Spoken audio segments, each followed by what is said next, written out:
અંગ્રેજીમાં સક્સેસ એટલે કે સફળતા આ નામનું એક પુસ્તક પ્રકાશિત થયેલું છે. ગ્લેન બ્લેન્ડ નામના લેખકે આ પુસ્તક લખ્યું છે. એ પુસ્તકની અંદર એક પ્રસંગ આપવામાં આવ્યો છે. અમેરિકાની અંદર શિકાગો શહેરમાં એક હોટલ, એડવોટર બીચ હોટલ, એ હોટલની અંદર 9 વ્યક્તિઓની એક મિટિંગ હતી.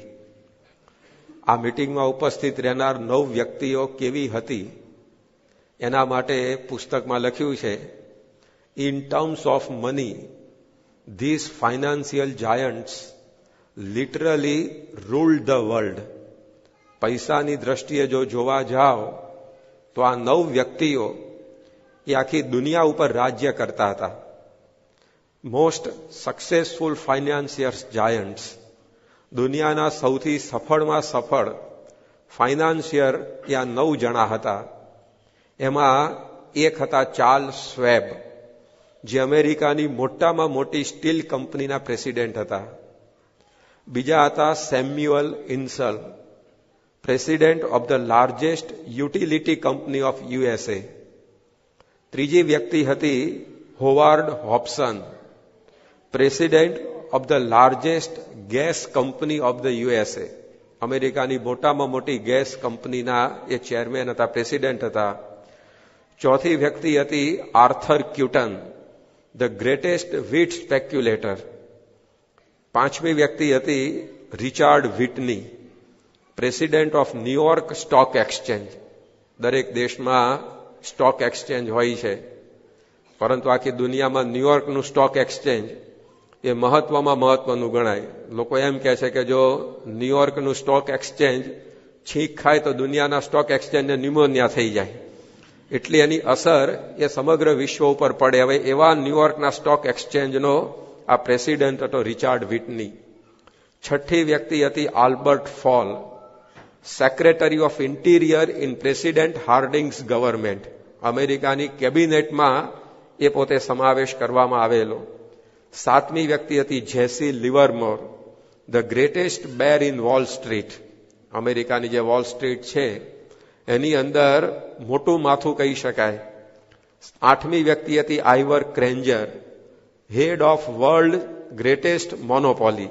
અને નવમી વ્યક્તિ હતી Leon Fraser, president of bank of international settlement. આ 9 વ્યક્તિઓ એવી હતી કે એના માટે એવું કહેવાતું કે આ 9 જણા પૈસાની દ્રષ્ટિએ જોવા જાવ તો આખી દુનિયા ઉપર રાજ્ય કરતા હતા.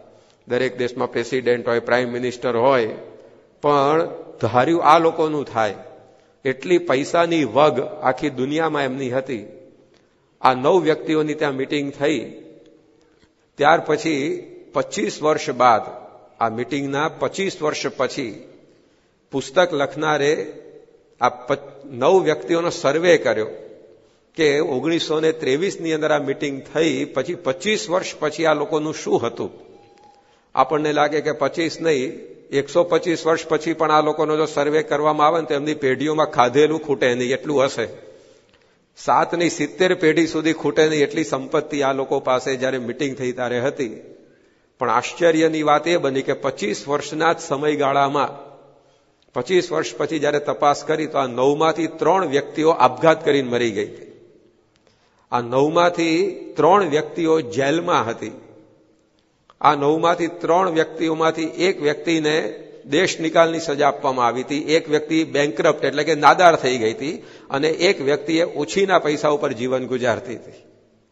આપણને લાગે કે આટલું બધું વ્યક્તિઓએ ભેગું કર્યું, આખી જિંદગી કશો વાંધો નહીં આવે, પરંતુ એક સરખા દિવસ કદી કોઈના જાતા નથી, તેથી જ ડાહ્યા સાહિબીથી લેશ ફૂલાતા નથી. જીવન એક સરખું કદી જતું નથી, એની અંદર ભરતીને ઓટ એ આવતી જ હોય છે.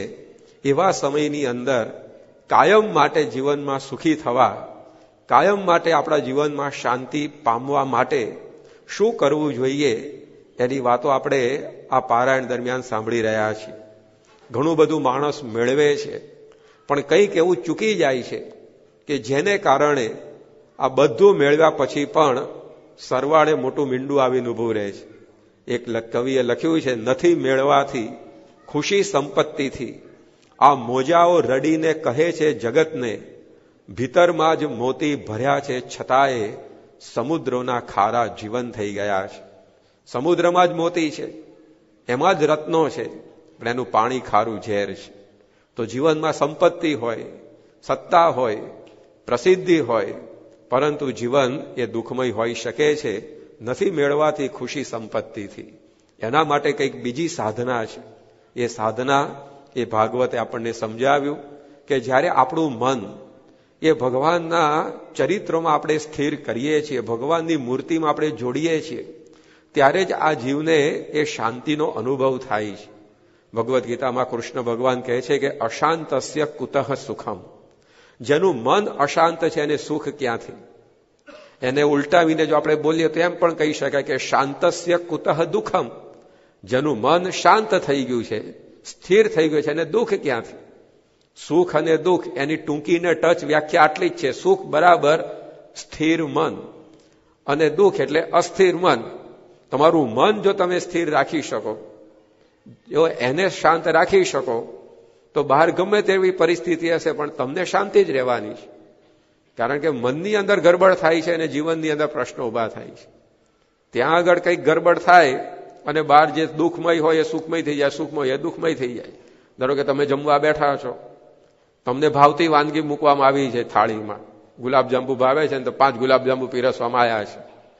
પછી તમને જેની જોડે સૌથી વધારે ગમે છે, ઉઠવું બેસવું ફાવે છે, એની જોડે જ બેસીને તમે જમો છો. ઘણી વાર પાછી વાનગી બાજુમાં હોય પણ કોઈકની જોડે ફાવતું ને એવો આવીને ચોંટે બાજુમાં, તો પાછું મૂડ ઓફ થઈ જાય. તો એવું નહીં, તમને જેની જોડે ગમે છે એ જ વ્યક્તિ તમારી બાજુમાં બેઠી છે.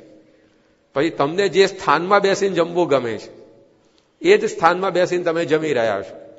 ઘણી વાર ગુલાબજાંબુ આપે પણ ગટરની બાજુમાં બેસીને જમવાનું કહેતો, તો પછી એ ગુલાબજાંબુ ગળે ના ઉતરે પાછું. એવું નહીં, તમને જે સ્થાન ગમે છે ત્યાં તમે બેઠા છો, જેની જોડે તમને ગમે છે એની સાથે તમે બેઠા છો, તમને જે ભાવે છે એ જ તમે જમી રહ્યા છો.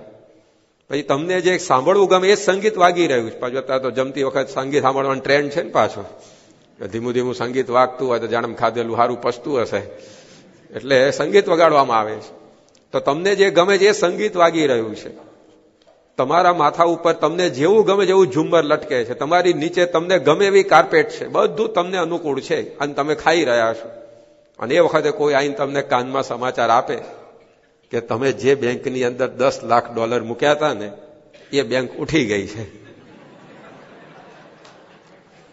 પછી પેલું સંગીત એનું સુખ કેવું આવશે? તરત આ ઘોંઘાટ બંધ કરો કે એમ ઘોંઘાટ થઈ જાય. પછી બાજુવાળો જે કંઈક પૂછે ને, ભાઈ મૂકને અત્યારે તને પૂછવાનું ક્યાં હુજે છે, એને બેહાડ દે બિચારાને, બંધ કરી નાખે. પછી પેલા ગુલાબજાંબુ એ ગળા હેઠે ઉતરે તે કે ગોળના ચોરસ થઈ ગયા એટલે હવે નથી ઉતરતા નીચે. તો 1 સેકન્ડ પહેલા સુખ હતું, હવે જે કંઈ સુખમય હતું બધું દુઃખમય કેમ થઈ ગયું? ગરબડ ક્યાં થઈ? ગુલાબજાંબુ નથી થઈ, સંગીતમાં નથી થઈ, તમારી બાજુમાં જે બેઠો છે એમાં ગરબડ નથી થઈ, કાર્પેટ એવી ને એવી છે, ઝુમ્મર એવું ને એવું છે, સ્થળ એવું ને એવું છે, ગરબડ ક્યાં થઈ? અહીંયા થઈ. પેલા સમાચાર સાંભળ્યા અને આ ડિસ્ટર્બ થયું મન, અને જે સુખમય હતું બધું દુઃખમય થઈ ગયું. તો અશાંતસ્ય કુતઃ સુખમ. જેનું મન અસ્થિર છે એને કોઈ વસ્તુ સુખ આપી શકે એમ નથી. તો મનને સ્થિર કેવી રીતે કરવું? તો જે સ્થિર હોય એમાં તમારું મન જોડો, તે મન આપોઆપ સ્થિર થાય. ફરતો પંખો હોય એની ઉપર કાંકરી મૂકો તો કાંકરી ક્યાંય ફંગોળાઈ જાય, પણ સ્થિર પંખો હોય ને એની ઉપર કાંકરી મૂકો તો એમની એમ રે. એમાં દુનિયાની અંદર બધું અસ્થિર છે. જે કાલે છે આજે નથી, આજે છે કાલે નથી રહેવાનું. પણ એક ભગવાન અને એના સંત સ્થિર છે. એમાં જયારે આપણું મન જોડાય ત્યારે મન પણ સ્થિર થઈ જાય. જેમ કોઈ પર્વત ઉપરથી ગબડતો વ્યક્તિ હોય, હવે ગબડતા પથ્થરને પકડે તો ડબલ વ્યક્તિ હેઠો આવે, કારણ કે પોતે તો ગબડતો એટલે પોતાનો વેગ હોય, પથ્થરનો વેગે ઉમેરાયો એટલે ડબલ વેલોસિટી થઈ જાય, વેલો હેઠો પડશે. પણ એ ગબડનારો કોઈ સ્થિર ઝાડને પકડી લેતો એ પોતે પણ સ્થિર થઈ જશે. તો આ ભગવાન સ્થિર છે. એમાં જયારે આપણું મન જોડાય આ લીલા ચરિત્રોના શ્રવણ દ્વારા, ત્યારે આપણા જીવનની અંદર સ્થિર મન થવાથી શાંતિ આવે છે. એટલા માટે શ્રીમદ ભાગવતે સમજાવ્યું વેદ વ્યાસના ચરિત્ર દ્વારા કે જેટલું આપણું મન એ ભગવાન પરાયણ આપણે રાખીશું એટલી જ આપણા જીવનની અંદર આપણને શાંતિ પ્રાપ્ત થવાની છે. તો એ ભક્તિ દ્વારા શાંતિ એ આ શ્રીમદ ભાગવત સંદેશ આપણને આપે છે. પણ એ ભક્તિ કેવી? તો મેથડ મેક્સ ડિફરન્સ. રીત છે એનાથી ફેર બધો પડી જતો હોય છે. કેવી રીતે તમે કાર્ય કરો છો?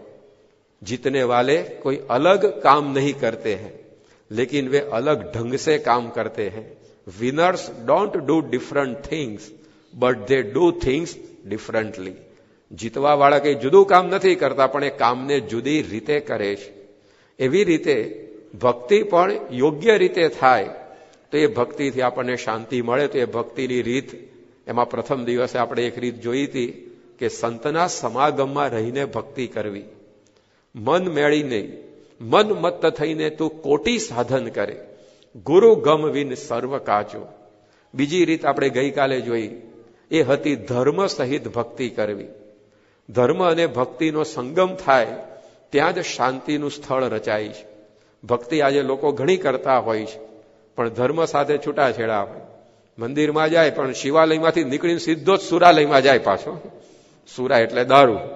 શિવાલયમાંથી નીકળીને સીધો પાછો બાટલી ગટગટાવા પહોંચે. તો ક્યાંથી એવી ભક્તિ શાંતિ આપી શકે? તમે કોઈક મહેમાન તમારા ઘેર આવ્યા હોય અને સરસ મજાની બધી વાનગી પીરસીને થાળી તૈયાર કરો, પકવાન, શાકભાજી, પછી જે કંઈ અથાણા, પાપડ ને ચટણી, ભજીયા, આન તેન બધું, પણ આપતા પહેલા થૂકીને આપો તો પેલો જમશે? એમ આપણે માળા કરીએ, આપણે પૂજા કરીએ, પ્રદક્ષિણા કરીએ, મૂર્તિઓને હાર ચડાવીએ, મૂર્તિની આરતી કરીએ, પરંતુ જીવનમાં જો ધર્મ ના હોય, એ આરતી ઉતારતા પછી પણ પાછું જો વ્યસન દૂષણ કરતા હોઈએ, એ આવી અભક્ષ્ય વસ્તુ આપણે ખાતા પીતા હોઈએ, તો એ ભગવાનને થૂંકીને થાળ ધરાવ્યા જેવું થાય. એ ભગવાન ભક્તિ કેવી રીતે સ્વીકારી શકે? તો આપણને બીજી રીત, આ ધર્મ સહિત ભક્તિ કરવી, એ ભાગવત સમજાવે છે. અને એમાં પરીક્ષિત અને કલી, એના મિલનની કથા ગઈકાલે આપણે જોયેલી કે પરીક્ષિતે કળિયુગને પોતાના રાજ્યમાંથી હાંકી કાઢવાની વાત કરી.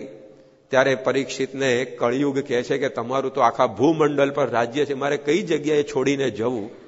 ત્યારે પરીક્ષિતે કળીને 5 સ્થાન રહેવાના આપ્યા કે જ્યાં આગળ દારૂનું સેવન થતું હોય, જ્યાં આગળ જુગાર રમાતો હોય, જ્યાં વ્યભિચાર થતો હોય, જ્યાં હિંસા થતી હોય અને જ્યાં સુવર્ણ હોય, ત્યારે ત્યાં આગળ રહેવું. અને કળિયુગ પોતે આ 5 સ્થાનોમાં રહ્યો. અને આજે આપણે જોઈએ છીએ કે કળિયુગે કેટલો બધો હાહાકાર મચાવ્યો છે, પરંતુ આપણને ભાગવત સમજાય છે કે આ 5 સ્થાનથી આપણે જો દૂર રહીએ તો કળિયુગમાં પણ આપણને સતયુગ વર્તે.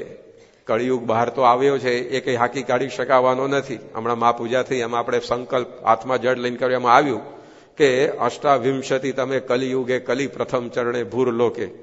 તો અત્યારે આ 28મો કળિયુગ ચાલી રહ્યો છે અને કળિયુગની આવરદા 4,32,000 વર્ષની ભગવાને નિશ્ચિત કરી છે. હજી માત્ર એને 5,000 વર્ષ થયા. લોકો અમથું બોલે છે હળાહળ કળિયુગ આવ્યો. કશું હળાહળ નથી. હજી તો શિશુ મંડળમાં છે, હજી તો ઘોડિયામાં ઊંઘે છે. હોયા હજી તો 4,32,000 વર્ષમાંથી ખાલી 5,000 વર્ષ જ થયા છે. કશું હળાહળ કળિયુગ આવ્યો નથી. તો આમ બહાર કેટલા બધા ઉધામાં મચાઈ દીધા છે એને.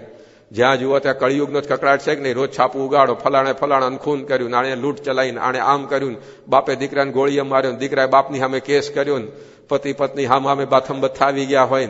આવા જ બધા સમાચાર. આ બધું શું બતાવે છે? આ કજિયા, આ ક્લેશ, આ કંકાશ, આ કળિયુગનો પ્રભાવ છે. અને આવું બધું જોઈને લોકો કહે છે કે ભાઈ હળાહળ કળિયુગ આવ્યો છે, પણ હળાહળ કશું નથી આવ્યો. હજી તો એ ઘોડિયામાં છે. હજી તો આવા તો ધમધમાટ જુવાની એની. ત્યારે તો શું કરશે? તો આપણને થાય કે આ કળિયુગથી બચવું કેવી રીતે? કારણ કે કળિયુગ એટલે અશાંતિ. અને 4,32,000 વર્ષ, આ 5,000 થયા છે, બાકીના હજી 4,27,000 બાકી. અને પાછું આ કળિયુગને કે હાર્ટ એટેક આવવા નથી, વહેલો ઉપડી જાય. એને લો બીપી, હાઈ બીપીની તકલીફ થવાની નથી, એને કેન્સર એઇડ્સ નથી થવાનું. તો પછી કળિયુગથી બચવું કેવી રીતે? તો આપણને શાસ્ત્રો સમજાવે છે કે આ 5 સ્થાનથી આપણે દૂર રહીએ તો બહાર ભલે ને કળિયુગ હોય, પણ આપણા જીવનની અંદર કાયમ આપણને સતયુગનો અનુભવ થાય. ગુણાતીતાન સ્વામીએ વાતોમાં લખ્યું કે આખી દુનિયામાં કાંટા બિછાવી દેવામાં આવ્યા હોય તો આખી દુનિયાના કાંટા આપણે દૂર કરી શકીએ એમ નથી. પણ આપણા પગમાં આપણે બૂટ પહેરી લીધા તો આખી દુનિયા ચામડાથી મઢાઈ જ ગઈ ને. પછી ગમે ત્યાં જઈએ ક્યાં કાંટો વાગવાનો છે? આખી દુનિયામાંથી કાંટા ક્યારે દૂર કરી શકાય? એ અશક્ય છે. પણ તમારા પગમાં તમે બૂટ પહેરી શકો છો. એમ આ દુનિયામાંથી કળિયુગ કંઈ હાંકી કાઢી શકાવાનો નથી. થોડા વર્ષો પહેલા અમુક લોકો બૂમા બૂમ પાડતા હતા અને ભીતોય ચિતરતા હતા, સતયુગ આયેગા, એમ કે બૂમો પાડવાથી આવવાનો નથી. આ 4,32,000 વર્ષ પૂરા થયા પછી જે પત્તો પડવાનો છે, તો ત્યાં સુધી શું? તો આ કળિયુગમાં આપણે તો દુઃખી થઈ જઈએ આટલી બધી અશાંતિની અંદર. પણ આપણને આ ભાગવત સમજાવે છે કે આપણા જીવનમાં આપણે આ 5 સ્થાનો, મદ્યપાન એટલે કે દારૂ પીવો, જુગાર, પછી વ્યભિચાર, હિંસા, આ બધાથી દૂર રહીએ. કળિયુગમાં પણ આપણને સતયુગનો અનુભવ થાય. ભગવાન સ્વામિનારાયણે એ કાર્ય કર્યું. બહારથી આપણે કળિયુગને હાંક્યો નહીં, કારણ કે એ જવાનો નથી, પણ લોકોના અંતરમાંથી કળિયુગને દૂર કર્યો. લોકોને એવું જીવન જીવતા કર્યા, 5 દૂષણોથી મુક્ત કર્યા અને કળિયુગમાં સતયુગ સ્થાપી દીધો. એકવાર એક અંગ્રેજ અમલદાર વિગોટી એટલે કે રેવન્યુ ઉઘરાવવા માટે આ જામનગર બાજુના ગામો હોળીસંગ, ધુડકોટ, ખંડેરા આ બધી બાજુ નીકળ્યો હતો અને એની સાથે એક સ્થાનિક માણસ પણ હતો. હવે એક ગામની અંદર એ લોકો ગયા તો એ ગામની અંદર પાર વગરના ઝઘડા, ક્લેશ ને કજિયાનો કોઈ પાર નહીં, માણસોના જીવનમાં કોઈ શાંતિ નહીં. અને એ બધું એણે જોયું. થોડીક વાર પછી બીજું ગામ આવ્યું તો બીજા ગામની અંદર એકદમ શાંતિ, એકદમ બધા સમસુરત ભાવથી રહેતા હતા. એને આશ્ચર્ય થયું કે આ 2 ગામ વચ્ચે કઈ આમ 5-15 કિલોમીટરનું અંતર નથી, 2-3 કિલોમીટર દૂરના જ આ ગામો છે, છતાં એક ગામની અંદર કુસમ, ક્લેશ, કજિયા અને આ ગામની અંદર શાંતિ, સંપ, સુલે. આવું કેમ? બાજુમાં પેલો સ્થાનિક માણસ હતો, એને પૂછ્યું કે 2 જગ્યાએ આપણું અંગ્રેજોનું રાજ્ય છે, તેમ છતાંય આ રાજ્ય, આ ગામની અંદર આ પરિસ્થિતિ, બીજા ગામમાં જુદી પરિસ્થિતિ, આનું કારણ શું? ત્યારે જે સ્થાનિક માણસ હતો એને કહ્યું કે સાહેબ, આ બીજું ગામ જે શાંતિ, સંપ અને સુલેથી લોકો રહે છે, એ આપણે જોયું, એ ગામની અંદર સ્વામિનારાયણનો સત્સંગ છે અને ત્યાં બધા ભગવાન સ્વામિનારાયણે આપેલી શિક્ષાપત્રી પ્રમાણે રહે છે. એટલે કોઈ દિવસ મોટે ભાગે તેમના જીવનમાં પ્રશ્નો જ ઉભા થતા નથી. કદાચ થાય તો એ લોકો પરસ્પર મેળ બેસાડી સમજૂતીથી બધું નિરાકરણ લાવી દે છે. એટલે કોઈ દિવસ ત્યાં આગળ આવી કજિયા ને ક્લેશ ને કંકાસ ને કઈ જોવા જ મળતું નથી. બીજું ગામ જે આપણે પહેલા જોયું, એ ગામની અંદર આ સત્સંગ હજી પહોંચ્યો નથી અને ત્યાં આગળ આવી બધી પરિસ્થિતિ છે. પેલા અંગ્રેજ અમલદારને થયું કે જો આ સ્વામિનારાયણની શિક્ષાપત્રી પાળવાથી, સ્વામિનારાયણ ધર્મ લેવાથી ગામડાઓમાં શાંતિ આવતી હોય તો આપણી હકુમતમાં જેટલા ગામડા છે બધામાં સ્વામિનારાયણ ધર્મ હોવો જોઈએ. એટલે એને ઓફિસમાં જઈને આખો સર્ક્યુલર તૈયાર કર્યો, સબ સ્વામિનારાયણ હો જાય. અને પોતે નક્કી કર્યું કે આપણી જ્યાં પણ સત્તા છે ત્યાં બધાએ આ ધર્મ પાળવાનો, એવું આપણે સર્ક્યુલર ફેરવો. ત્યારે એનો સાગરીત હશે દોસ્તાર, એને કીધું કે સાહેબ, આપણે આયા છે અહીંયા રાજ કરવા, પૈસા લૂંટવા, જેને જે ધર્મ પાળવો પાળવા દો, ને કોઈ ધર્મમાં દખલ કરશું તો રાજ ખોવાનો વારો આવશે. પેલા અંગ્રેજને વળી એ સલાહ ગળે ઉતરી ગઈ, કારણ કે એને મૂળ તો હેતુ પૈસા લૂંટવા ભારતમાંથી, ને રાજ કરવું એ જ હતું. એમ થયું કે ભલે જેને જે પાળવું એ ભલે પાડતા, પણ જ્યાં સુધી એ રહ્યો ત્યાં સુધી બોલતો હતો કે સ્વામિનારાયણ અચ્છા હે, સબ સ્વામિનારાયણ હો જાય. તો આ પ્રકારે ભગવાન સ્વામિનારાયણ જો આ કળિયુગમાં સતયુગ સ્થાપી દીધો. જ્યાં જ્યાં સત્સંગ પ્રમાણે, આ શિક્ષાપત્રી પ્રમાણે લોકો જીવતા, ત્યાં એ લોકોના જીવનમાં શાંતિ આવતી. એટલા માટે અંગ્રેજ ગવર્નર જ્હોન માલ્કમ છેક મુંબઈથી રાજકોટ ભગવાન સ્વામિનારાયણને મળવા પહોંચ્યો. આ બહુ મોટી વાત કહેવાય. એ વખતે જ્હોન માલ્કમનો જે રૂઆબ હતો, અને આખા ભારતની અંદર ગવર્નર જનરલોની સત્તા હોય, અને આજની તારીખે પણ મુંબઈ અને ઇંગ્લેન્ડમાં બંને જગ્યાએ જ્હોન માલ્કમનું સ્ટેચ્યુ છે. 200 વર્ષ પછી પણ ઘણા બધા ગવર્નર જનરલ આવી ગયા ઇન્ડિયામાં, અમે બ્રિટનથી ઘણા વાઇસરોય આવી ગયા, પણ બધાના સ્ટેચ્યુ આવી રીતે 2 દેશમાં આજે પણ ઉભા હોય 200 વર્ષે, તો એ બહુ થોડા ગવર્નર જનરલ. એમાંનો એક આ જ્હોન માલ્કમ. એને થયું કે જ્યાં આપણા કાયદા, જ્યાં આપણા શસ્ત્રો, જ્યાં આપણા સૈનિકો એ કોઈ કામ કરી શકતા નથી, ત્યાં સ્વામિનારાયણ જાય છે અને શાંતિ આવે. શું છે એની પાસે? કેટલું લશ્કર રાખે છે, કેવા શસ્ત્રો રાખે છે. એટલે સ્વામિનારાયણ ભગવાનને મળવા માટે એ છેક મુંબઈથી રાજકોટ આવ્યો અને મહારાજને પત્ર લખ્યો કે મારે આપને મળવું છે. મહારાજ એ વખતે માંદા હતા. એમણે કહ્યું કે અમારથી ગઢડાથી રાજકોટ આવી શકાય એવું નથી. તો બીજો પત્ર એણે લખ્યો કે મારે ગમે તેમ કરીને પણ આપની સાથે મુલાકાત કરવી છે, એટલા માટે મુંબઈથી છેક રાજકોટ આવ્યો છું. મહારાજે બીજો પત્ર પણ નાનો મોકલી બતાવ્યો કે ભાઈ અમારે અત્યારે હવાય એવી અનુકૂળતા નથી, તબિયત સારી નથી. ત્રીજો પત્ર એણે લખ્યો કે ના, ગમે તેમ કરીને તમે મને દર્શન આપો, મને મુલાકાત આપો. શ્રીજી મહારાજે પછી જોયું કે આનો આટલો બધો ભાવ છે, એટલે પોતાના દેહને અવગણી, પોતાની શારીરિક અગવડોને દૂર કરી અને મહારાજ પોતે ત્યાં ગયા. ત્યારે જ્હોન માલ્કમે પૂછ્યું કે તમારી પાસે એવું શું છે કે જ્યાં તમે જાઓ ત્યાં શાંતિ થાય? અમારી પાસે કાયદાઓ છે, શસ્ત્રો છે, સૈનિકો છે, તોય અમે ફાવતા નથી. અને આ બધા કાઠી દરબારો, આ બધા જે લૂંટારાઓ છે, અમારી આંખોમાં ધૂળ નાખીને ગુનાઓ કરે છે. અને તમારી પાસે એવું શું છે?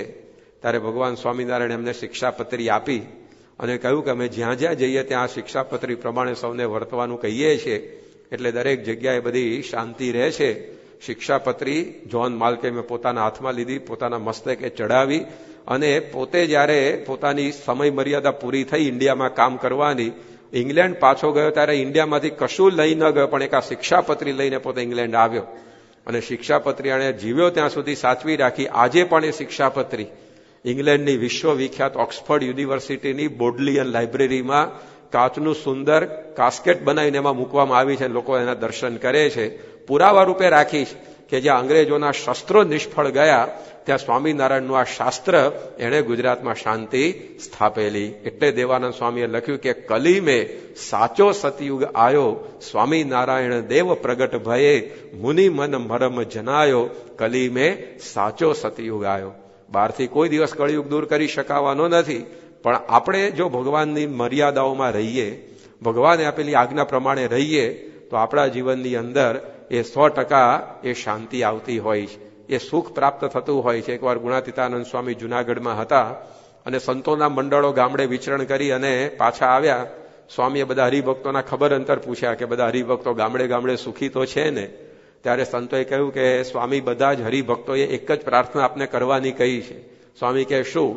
તો કે અત્યારે વરસાદ ખેંચાયો છે અને બધાના ઊભા મોલ સુકાય છે, એ બધાએ આપને વિનંતી કરી છે કે સ્વામીને કહેજો વરસાદ વરસે એવી કૃપા કરે. ત્યારે ગુણાતીતાનંદ સ્વામી બોલ્યા કે તમે હવે પાછા ગામડે જાઓ ત્યારે હરિભક્તોને કહેજો કે એ જો શ્રીજી મહારાજે આપેલી શિક્ષાપત્રી પ્રમાણે, ધર્મ પ્રમાણે રહેશે તો 7 દુકાળ જેવું દુઃખ આવશે તો પણ મહારાજ એમની રક્ષા કરશે, અને જો મહારાજે આપેલી ધર્મ મર્યાદાઓ લોપશે તો છતે વરસાદે પણ દુઃખી થશે. તો જો ગુણાતીતાનંદ સ્વામીએ પણ આ સમજાવ્યું કે ધર્મ ભગવાને આપેલો જો આપણે પાળીએ તો સળંગ 7 દુષ્કાળ પડે. હવે 1-2 દુકાળ પડે એમાં કેટલી લૂંટફાંટો વધી જતી હોય, કેટલી મુશ્કેલીઓ લોકોને પડતી હોય, તો આ તો સળંગ 7 દુષ્કાળ પડે, પાણીનું ટીપું પણ ના પડે 7 વર્ષ સુધી, કેટલી માણસોને હાડમારી થાય, કેટલા લોકો દુઃખી થાય. તો પણ ગુણાતીતાનંદ સ્વામી બોલ્યા કે જો આપણે ભગવાનની આજ્ઞા પ્રમાણે રહીશું તો ભગવાન આપણી રક્ષા કરશે, અને એ મર્યાદાઓ લોપીશું છતે વરસાદે દુઃખી થવાશે. સ્વામી એકવાર બીજી પણ એક વાત કરતા કે અમરીશ રાજાની રક્ષામાં ભગવાને એક સુદર્શન ચક્ર મૂક્યું હતું. જ્યારે દુર્વાસાએ કૃત્ય ઉત્પન્ન કરી અને કહ્યું કે અમરીશ રાજાને મારી કાઢ, તે અમરીશની રક્ષામાં ભગવાને સુદર્શન ચક્ર પોતાનું મૂકી દીધું, જેથી પેલી કૃત્ય એમને કંઈ ન કરી શકી. તો ગુણાતીતાનંદ સ્વામી કહેતા કે અમરીશ રાજાની રક્ષામાં તો ભગવાને એક સુદર્શન ચક્ર મૂક્યું હતું, પણ ભગવાન સ્વામિનારાયણ એવા દયાળુ છે કે એણે પોતાના આશ્રિતોની રક્ષામાં 212 સુદર્શન ચક્ર મૂક્યા છે. એ 212 સુદર્શન ચક્ર એટલે ભગવાન સ્વામિનારાયણ આપણી શિક્ષાપત્રીના 212 શ્લોકો. ગુણાતીતાનંદ સ્વામી કહેતા એક એક શ્લોક એ આપણી રક્ષા કરે એવો છે, આપણને આ કળિયુગની અશાંતિથી બચાવે એવો છે. તો આવી ધર્મ સહિત ભક્તિ એ ભાગવત કહે છે કે આપણે કરીએ તો એનાથી આપણને શાંતિ અને મુક્તિ એ પ્રાપ્ત થતી હોય છે. ભગવાને આપેલી આ ધર્મ મર્યાદાઓ, એમાં જ આપણી સલામતી, સુખ, શાંતિ બધું છે. તો એ ધર્મ એટલે ઘણા બધા ધર્મ સંબંધી નિયમો છે, પણ નિષ્કુળાનંદ સ્વામીએ લખ્યું ધર્મ સૌ કહે પણ ધર્મમાં ઘણો મર્મ છે, પ્રગટ પ્રભુના વચન પાળે એથી બીજો કયો મોટો ધર્મ છે. ધર્મની તો કેટલી બધી વાતો શાસ્ત્રોમાં છે, બધી સ્મૃતિ ગ્રંથો, પરાશર સ્મૃતિ, યાજ્ઞવલ્ક્ય સ્મૃતિ, મનુસ્મૃતિ, બધું આના ઉપર જ લખાયું છે. આપણે તો મૂંઝાઈ જઈએ કે ભાઈ શું કરવું ને શું ના કરવું, પણ નિષ્કુળાનંદ સ્વામીએ લખ્યું કે પ્રગટ પ્રભુના વચન પાળે એથી કયો મોટો ધર્મ છે. જે પ્રગટ ભગવાન આપણને મળ્યા હોય એની આદેશ પ્રમાણે આપણે રહીએ, એમાં ધર્મ માત્ર આવી જાય. યોગીજી મહારાજે યોગી ગીતામાં લખ્યું કે પ્રગટની એક આજ્ઞા બીજી કરોડ આજ્ઞા કરતા અધિક છે. પ્રગટ ભગવાનનું એક વચન અને બીજા શાસ્ત્રોના કરોડ વચનો, પણ એ કરોડ વચનથી પણ આ પ્રગટ ભગવાનની એક આજ્ઞા વધી જાય. તો એ પ્રકારનો ધર્મ કહેતા કે એવા સાચા સંત એના આદેશ પ્રમાણે રહેવું, એનું નામ ધર્મ. એની અંદર આપણા જીવનમાં શાંતિ રહે. એકવાર ગુણાતીતાનંદ સ્વામી વિચરણ કરતા કરતા કેરિયા ગામે પધાર્યા હતા. ત્યાંથી પછી અમને વડતાલ સમયો કરવા જવું હતું. કેરિયામાં ભગુભાઈ પટેલ કરીને એક હરિભક્ત એમના ત્યાં રાત વાસો કર્યો. પછી બીજે દિવસે સવારે સ્વામી નીકળવાના હતા. ભગુભાઈને પણ કહ્યું કે ચાલો અમારી સાથે તમે સમૈયાનો લાભ લેવા. તો ભગુભાઈને જવું હતું નહીં એટલે એમણે બહાનું આગળ ધર્યું કે સ્વામી મને તો છે ને રોજ સવારે ગરમ પાણીએ નાહવા માટે જોઈએ, ઉનાળામાં મારે ગરમ પાણીથી નાહવું પડે છે, હવે સમયમાં ગરમ પાણીનો મેળ પડે ના પડે એટલે મને ફાવે નહીં, એટલે મારે આવવું નથી. ત્યારે ગુણાતીતાનંદ સ્વામીએ કહ્યું કે અમારા સેવક છે, તમને પણ ગરમ પાણી કરી આપશે, પણ તમે આવો એ જવાબદારી અમારી. સ્વામીએ તરત સોલ્યુશન લાવી દીધું. એટલે તરત એમણે બીજું બાનું આગળ ધર્યું કે સ્વામી મારે છે ને પણ ખાવામાં ઊની રોટલીઓ જોઈએ, એ વખત મારે ગળે ઉતરે નહીં બધું. એટલે પછી સમયમાં તો હજારો માણસ હોય, એમાં ગરમ રોટલી ક્યાં મળે, બધાની એક સાથે બની ગઈ હોય સવારે, એટલે મને સમય આમ ફાવે નહીં. સ્વામી કે અમારા સેવક છે ને તમને ગરમ રોટલી પણ કરી આપશે, પણ તમે આવો. સ્વામી આનું સોલ્યુશન લાવી દીધું. તો તરત એમણે ત્રીજું બાનું પાછું ધર્યું. ઘણી વાર જેને કહે છે ને ગુજરાતીમાં કે નાચું ને આંગણું વાંકું, જેને મનમાં જ ધાર્યું નથી કે ભાઈ મારે કરવું નથી, તો પછી એને ગમે તેટલું કરો તો એ પાછો ઢીલો ઢપ થઈને બેસી જાય. અને ઘણી વાર આપણા ભાથામાં એટલા બાણ ભર્યા હોય છે ને બહાનાના, કે એક નહીં તો બીજું, સભામાં નથી આવું એટલે નથી જવું. પછી ક્યાં 5-15 કારણ મળી આવે ને, ટ્રાફિક હતો ને થાકી ગયો હતો ને દુકાન મોડી થઈને ફલાણું ઢીકણું. અને આવું હોય તો દુનિયાના છેડે હોય તો માણસ પોતે કરી શકે છે. જેને ડૂબવું છે એના માટે હવાડોય પૂરતો છે, જેને તરવું છે એના માટે દરિયોય ખાબોચ્યું છે, એવું કે છે. તો આ ભગુભાઈ મૂળ જવું જ નહોતું. એટલે એમણે કીધું કે ના સ્વામી પણ મારે આમ છે ને તેમ છે ને બધું બહાના ધરતા રહ્યા. છેવટે હવે ગુણાતીતાનંદ સ્વામી કેટલું કરે. અંગ્રેજીમાં કહે છે ને કે against man stupidity even God cries out. માણસની ઘણી વાર મૂર્ખતા એવી હોય છે કે ભગવાને બિચારા લાચાર થઈ જાય કે હવે આને શું કરવું સમજાવવા. પેલા ગાંગડું મગ હોય ને 5 સીટી વાગે ને તોય ચડે નહીં ઘણી વાર કુકરમાં, જોજો. એટલે મગ અમુક એવા હોય પેલા કાંકરા જેવા, એટલે 3 સીટી આમ તો બધું ચડી જતું હોય, પણ એ ગાંગડું મગ છે ને 5 સીટી એ ચડે નહીં એવા હોય. એમ અમુક એવા ગાંગડું મગ જેવા હોય, અને ભગવાનને સંત કહે તોય ગળે ઉતરે નહીં વાત. તો ગુણાતીતાનંદ સ્વામીએ ખૂબ કીધું પણ એ પોતે માન્યા નહીં. સ્વામીએ કહ્યું કે વાંધો નહીં તાર, અમે તો જઈએ છીએ ને. એ નીકળ્યા. સ્વામી આ બાજુ નીકળ્યા ને એક ભાઈ આવ્યા ભગુભાઈ પાસે, અને એમને નોકરીની જરૂર હશે. એટલે ભગુભાઈને વાત કરી કે તમારે જો કંઈક કામકાજ હોય ખેતર બેતરમાં, અને હું બેકાર છું, મારે કામકાજ જોઈએ છે ને તમે મને રાખો તો સારું. ભગુભાઈને એક વળી કામમાં માણસની જરૂર હતી, એટલે એમણે એને નોકરીએ રાખ્યો. આજે એને નોકરીએ રાખ્યો, બીજે દાડ ભગુભાઈ ત્યાં પોલીસ આવી, કારણ કે પેલો માણસ છે ને કોકના પાસેથી બધું ચોરી લાવ્યો છે કંઈક માલ મત્તા, અને ભગુભાઈએ નોકરીમાં રાખ્યો તો એમના જ ખેતરમાં દાટ્યું રાત્રે. અને બીજે દાડે પોલીસો બધા પગેરું શોધતા આવ્યા અને ખોદ્યું, બધું અંદરથી નીકળ્યું.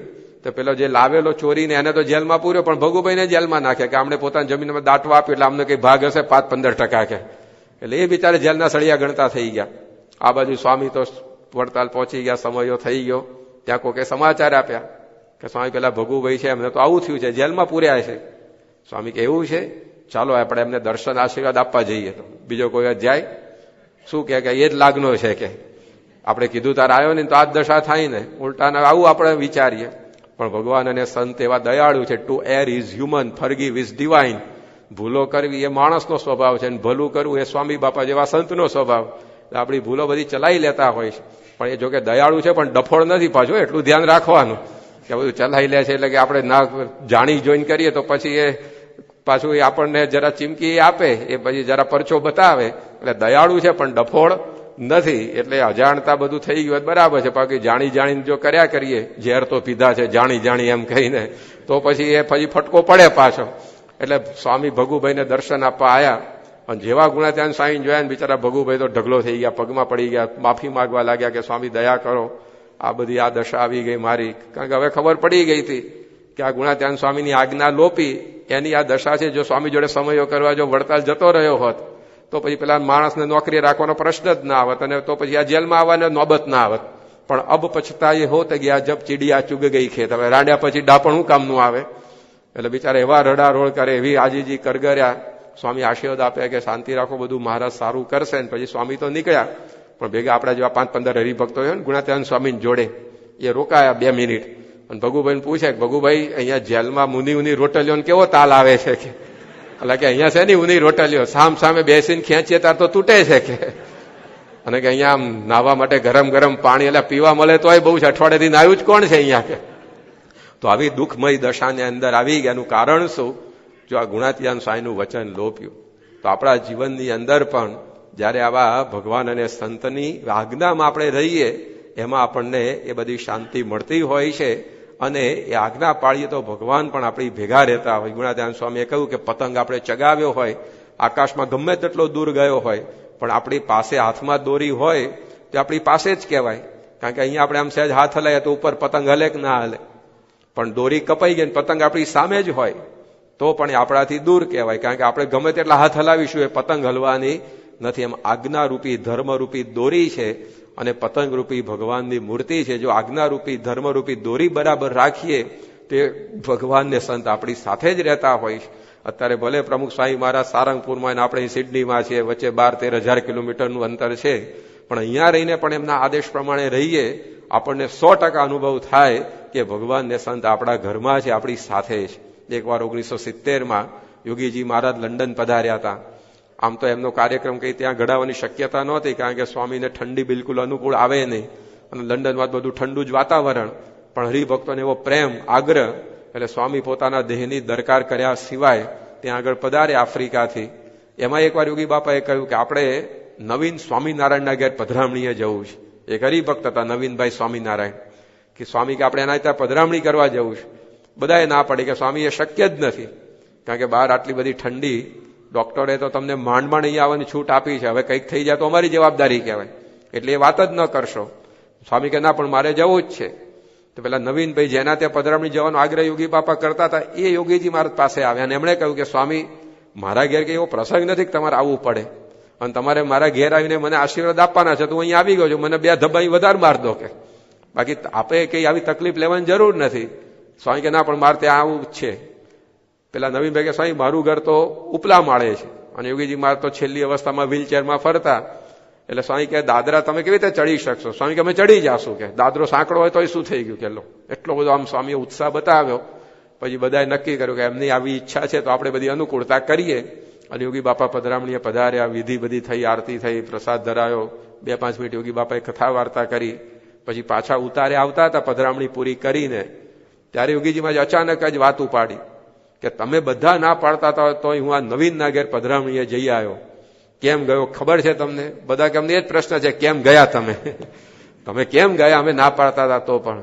ત્યારે યોગી બાપા બોલ્યા કે 1957માં આ નવીન અહીંયા લંડન ભણવા માટે આવતો હતો, ત્યારે અમારા આશીર્વાદ લેવા એ મોજીદળ ગામમાં આવ્યો હતો.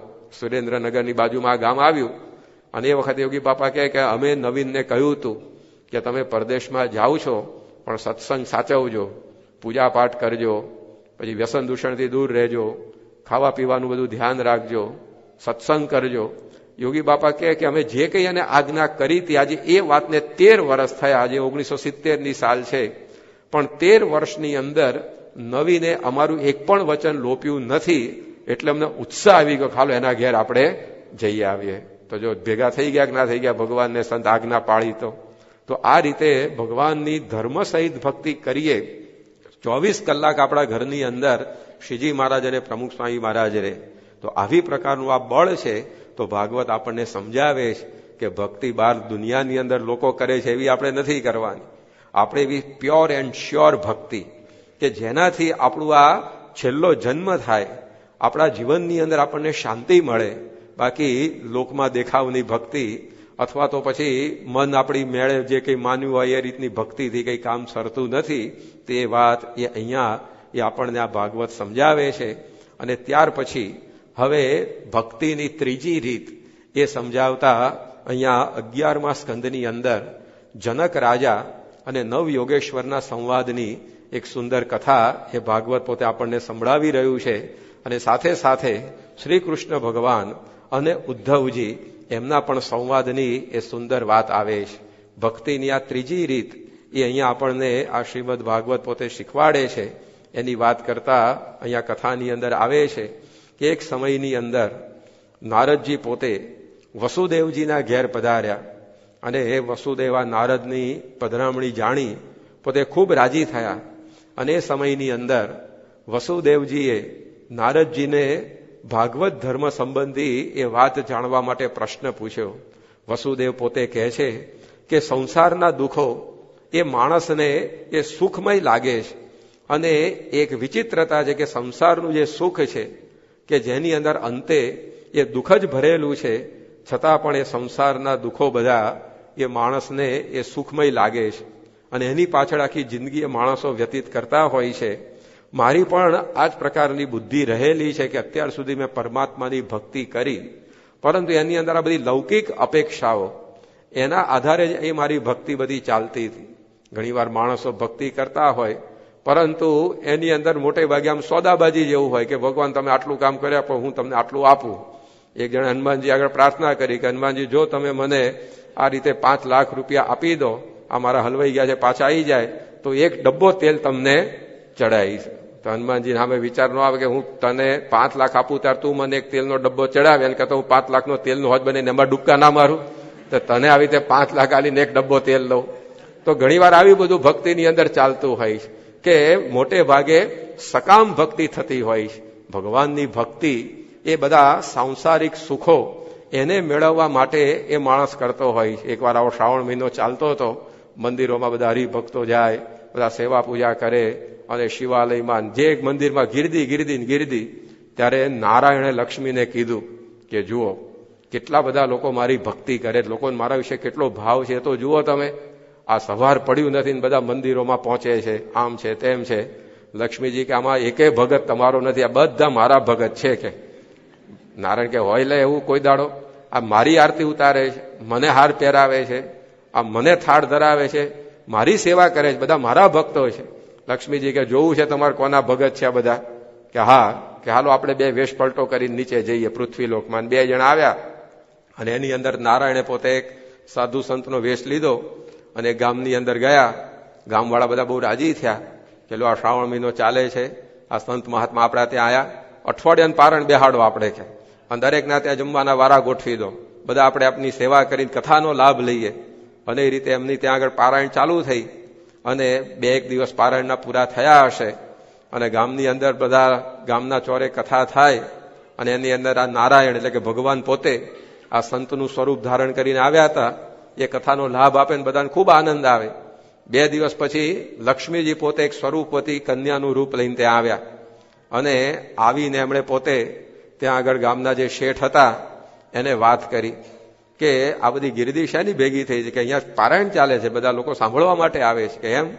તો કે હા, અમારે તો અઠવાડિયાની આખી આ પારાયણ બેસાડવામાં આવી કે બહુ સારું. પેલા કન્યાએ કીધું કે મારે હવે અહીંયા એક રાતવાસો કરવો છે, રાત્રે પારાયણનો લાભ પણ લઉં, પછી રાત્રે કોકના ત્યાં રોકાવું અને પછી બીજા દિવસ સવારે જઈશ. તો કોકના ત્યાં રોકાણની વ્યવસ્થા થાય એવું છે? નગર શેઠે કહ્યું કે મારા ત્યાં જ રોકાજો ને, અમારે ઘર મોટું છે, વાંધો નહીં આવે. અને સાંજે કથા એ જમ્યા પછી શરૂ થાય છે એટલે તમે 8 વાગે કથાની અંદર પહોંચી જજો અને એ પહેલા આપણે ભોજન સમારંભ બધો ઘેર પતાવી દઈશું. કે બહુ સારું. અને પેલા કન્યા આવ્યા શેઠના ઘેર અને શેઠે બધી રસોઈ સારામાં સારી બનાવડાવી અને પછી પીરસવા માટે થાળી વાડકા ચમચી ત્યાં મૂકવામાં આવ્યા. તો પેલી કન્યા કે ભાઈ તમારે થાળી વાડકા ચમચીની મારી જરૂર નથી. કે કેમ? તો કે હું તો મારા વાસણ મારે ભેગા જ રાખું છું. એમ કઈ થેલીમાંથી સોનાની થાળી, સોનાની વાડકી, સોનાની ચમચીને બધું કાઢીને આગળ ગોઠવ્યું. પેલો શેઠ તો જોઈ રહ્યો, મળવા તો સોનાની થાળી વાડકા ચમચી ભેગા લઈને ફરે છે, તો બેંકના લોકરમાં કેટલું રાખ્યું હશે પાછું? કારણ કે જેટલું શરીર ઉપર પહેર્યું એટલું તો એના કરતા વધારે તો હોય ને લોકરમાં, બેંકમાં. તો કે આ કંઈક જુદું વ્યક્તિત્વ લાગે છે. પછી બધું જમી લીધું પછી લક્ષ્મીજી તો ઉભા થઈને નીકળી જતા હતા. પેલા શેઠ કે આ તમારા બધા વાસણ લઈ જવા નથી? તો એમણે કીધું કે ના, મારો તો એવો નિયમ છે, જેના ત્યાં હું જમું ત્યાં બધું ભેટમાં આપીને જઉં છું, કે પાછી લઈ જતી નથી. પેલા કે પાછા ક્યારે આવશો? કે કાલે અહીંયા જ રાખો ભોજન તમારું. કે કન્યા કે મારે અહીંયા રોકાવામાં વાંધો નથી, હું તો રોજ તમારે ત્યાં જમું, પણ તમે આ પેલા સંતને પણ તમારા ઘેર ઉતારવા આપ્યો છે, તો મારે છે ને એની જોડે ફાવશે નહીં. કે કાંઈ એને રાખો કે મને રાખો. શેઠ મૂંઝાયા. મારું પેલા મહાત્માને કીધું તું આપણે 7 દાડા મારા ઘેરે તમારે ઉતારો ને તમારે કથા વાર્તાનું આયોજન બરાબર કરો, અને આ એક બાજુ આ થોડા રોજના સોનાની થાળી વાડકા ચમચી દાદાના, આ તો 3 ટાઈમ જમે પાછા, એક ટાણા નહોતા કરતા એવા. એટલે 3 ટાઈમ સોનાની થાળી વાડકી ચમચી બધું. અને કથા તો હવે કથા પ્રાપ્તિ, કથા હમણાં પછી શું મળે? બહુ તો પ્રસાદ મળે. અને આ જમ્યા પછી તો આટલું બધું જબરજસ્ત કમાણી થાય એવું છે. એટલે શું કરવું? કન્યા કે જલ્દી નિર્ણય કરો કે કાં તો એ બાવાને રાખો કાં મને રાખો, ને તો હું બીજે ઘેર જતી રહીશ. પેલા ના કે તમે બીજે ઘેર જતા જ નહીં, કે અહીંયા છો એ બરાબર જ. તો કે પેલા બાવાને કાઢો. કે અને પેલા શેઠ પેલા સંત મહાત્મા પાસે ગયા અને મહાત્માને કીધું કે જો તમે 2 દિવસ કથા કરી અને 2 દિવસમાં તો અમને એટલા બધા તૃપ્ત કરી દીધા છે અને એટલું બધું હવે અમને જ્ઞાન થઈ ગયું છે, 1 ઘડી આધી ઘડી તાકી પુની યાદ તુલસી સંગત સંત કી કટે કોટી અપરાધ. અડધી ઘડીમાં પાપ બળી જાય. તમારી તો 2 દાડા અમે કથા સાંભળી, હવે અમને એક કામ કરો, બીજા ગામના લોકો પણ તમારી રાહ જોતા હશે. એટલે તમે ત્યાં હવે કથા કરવા માટે જાઓ. પેલા કે ના, માર તો અહીંયા અઠવાડિયાનું પાર, એટલે અઠવાડિયા વગર વ્યાસપીઠ ઉઠે જ નહીં મારી તો. કે પેલો નગર શેઠ અકળાયો કે આ મારો બાવો નહીં જાય ત્યાં સુધી આ સોનાની થાળી ખોટી થશે આપણે. એટલે વિનંતી કરી પાછી કે નાના બીજા ગામમાં પણ ઘણા ભાવિકો રહે છે, શ્રાવણ મહિનો છે, બધે તમે લાભ આપો. સાધુ તો ચલતા ભલા એક જગ્યાએ ન રોકાય હોય કે ના, માર તો 7 દાડા અહીંયા મેં વ્યાસપીઠ નાખી છે મારી, એટલે એ ઉપડે નહીં. શેઠે પછી તો દંડો લીધો કે જવું છે કે નહીં અહીંયાથી ગામમાંથી, કે તારા દંડે મારીને બહાર કાઢી મૂકશું. નારાયણને થયું કે આડું જો હવે આ હાડકા ખોખરા કરીએ, પેલા હાલો નીકળી જઈએ આપણે. અને પોતે ગામની બહાર નીકળી ગયા. અને ભેગા પેલા લક્ષ્મીજી એ આયા પછી, અને 2 જણા અસલ સ્વરૂપમાં પ્રગટ થયા. અને લક્ષ્મીજી બોલ્યા કે ખબર પડી ને કોના ભગત છે બધા હવે તમને. તો આવી પ્રકારે વસુદેવ કહે છે કે ભાઈ મેં તો બધી ભક્તિ આવી સકામ ભાવથી જ અત્યાર સુધી કરી. આ માણસો બધા મંદિરમાં આ તે સેવા ભક્તિ કરતા હોય, પણ મોટે ભાગે આ દુનિયાની ઈચ્છાઓ એની પરિપૂર્તિ માટે બધું થતું હોય. આરતી થાય ને તો પેલું નગારું વાગે. નગારું શું વાગે? ધન ધન ધન. એટલે એ બોલે છે ભાઈ ધન આપો, ધન આપો, ધન આપો એમ. તો પેલો ઘંટ વાગે ટન ટન ટન. પાછું થોડુંક નહીં, ટન બંધ ધન જોઈશે પાછું. એટલે એ પાછા આપણી ઈચ્છાની અંદર જ બધી આવી રીતે પૂરી કરતા હોય છે. આપણી ઈચ્છાની અંદર જ સૂર મિલાવતા હોય. પણ આવી પ્રકારે નિષ્કામ ભક્તિ બરાબર છે. આપણે સંસાર વ્યવહાર લઈને બેઠા એટલે આપણા દુઃખ આવે તો એની પ્રાર્થના ભગવાન આગળ કરવી, એની કઈ ના નથી. છોકરા મા બાપ આગળ જ માગે, બીજા કોની આગળ માગે? તો ભગવાન ને સંત આપણા મા બાપ છે, એટલે એમની આગળ આપણે માગવું, એની ના નહીં. પણ ઈચ્છા ન પૂરી થાય પાછું સત્સંગ મૂકવો નહીં, એટલું ધ્યાન રાખો. નહીં તો ઘણી વાર ઈચ્છા પૂરી ના થાય કે કઈ બરકત નથી સત્સંગમાં, હાલો કે બીજે જઈએ કે. તો એવો સત્સંગ એ લાંબો ટકે નહીં. તો આ વસુદેવ નારદજીને કહે છે કે આ પ્રકારે અત્યાર સુધી તો આ પ્રકારે મેં બધી આ ભગવાનની ભક્તિ કરી છે, પરંતુ મોક્ષ માટે ન કરતા આ દુનિયાની ઈચ્છાઓથી કરેલી. પરંતુ હવે સરળતાથી હું આ દુનિયાના દુઃખોથી મુક્ત થઈ જાઉં અને મને શાંતિ મળે એવો કંઈક ઉપાય બતાવો. તે વખતે નારદજી કહે છે કે આ સંદર્ભમાં હું તમને જનક રાજા અને 9 યોગેશ્વરો વચ્ચે જે એક વાર્તાલાપ થયો એની કથા સંભળાવું. એની અંદર તમે જે ભાગવત ધર્મ, અને ભાગવત ધર્મ એટલે કે ભક્તિ, શ્રીજી મહારાજ અંત્યના 21મા વચનામૃતમાં કહ્યું કે ભાગવત ધર્મ અને ભક્તિ એ 2 જુદા નથી, એ 2 એક જ છે. એટલે વસુદેવે જે પ્રશ્ન કર્યો કે આ પ્રકારે જે ભક્તિથી મને શાંતિ અને મુક્તિ મળે તો એ ભક્તિની રીત બતાવો. ત્યારે નારદજી એમને જનક રાજા અને 9 યોગેશ્વરો વચ્ચે એકવાર જે વાર્તાલાપ થયો તેની કથા કરે. જનક નામનો એક રાજા, હકીકતમાં તો એનું નામ નિમિ રાજા હતું, પણ એક જનક રાજા થઈ ગયો. એનો આખો વંશ જે ચાલ્યો એ જનક બધા રાજાઓ જનક તરીકે જ ઓળખાતા. પરંતુ નિમિ નામનો એક રાજા જે આ જનક વંશની અંદર થયેલો, એના દરબારમાં એકવાર 9 યોગેશ્વરો આવ્યા. આ 9 યોગેશ્વરો કોણ હતા? તો એનો ઇતિહાસ આપતા કહે છે કે પૂર્વે મનુના પુત્ર એ પ્રિયવ્રત થયા, અને પ્રિયવ્રતના પુત્ર અગ્નિદ્ર થયા, અને અગ્નિદ્રનો પુત્ર તો નાભી, અને નાભીના પુત્ર તરીકે ઋષભદેવ ભગવાન પ્રગટ થયા.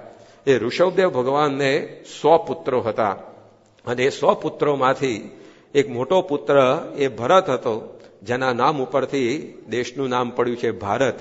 બીજા જે 81 પુત્રો હતા એ બધા કર્મકાંડ વગેરેની અંદર કુશળ થયા, અને 9 પુત્રો હતા એ 9 દ્વીપ એના એ અધિષ્ઠાતા રાજા બન્યા. અને બીજા જે 9 પુત્રો હતા એ લોકો આ સંસારનો ત્યાગ કરી અને ભગવાનની ભક્તિ કરવા માટે નીકળી પડ્યા. એની અંદર એક કવિ, બીજો હરિ, ત્રીજો અંતરિક્ષ, ચોથા પ્રબુદ્ધ, 5મા પીપલાયન, 6ઠા આવિર્હોત્ર, 7મા ધ્રુમિલ, 8મા ચમસ અને 9મા કરભાજન. તો આ પ્રકારના 9 પુત્રો ઋષભદેવ ભગવાનના એ સંસારનો ત્યાગ કરી અને જંગલની અંદર આ ભગવાન ભજવા માટે વિચરણ કરતા હતા. અને ફરતા ફરતા એ લોકો એકવાર આ નિમિ રાજાના દરબારની અંદર એ આવી પહોંચ્યા. અને જનક પણ પોતે એવી પ્રકારનો ભગવાનનો ભક્ત હતો. ભગવાન સ્વામિનારાયણે પ્રથમના 38મા વચનામૃતની અંદર વાત કરી છે કે જનક પોતે કેવી રીતે ભગવાનની ભક્તિ કરતા એ હવે ભાગવત આપણને સમજાવે છે. ભક્તિ કેવી રીતે કરવી?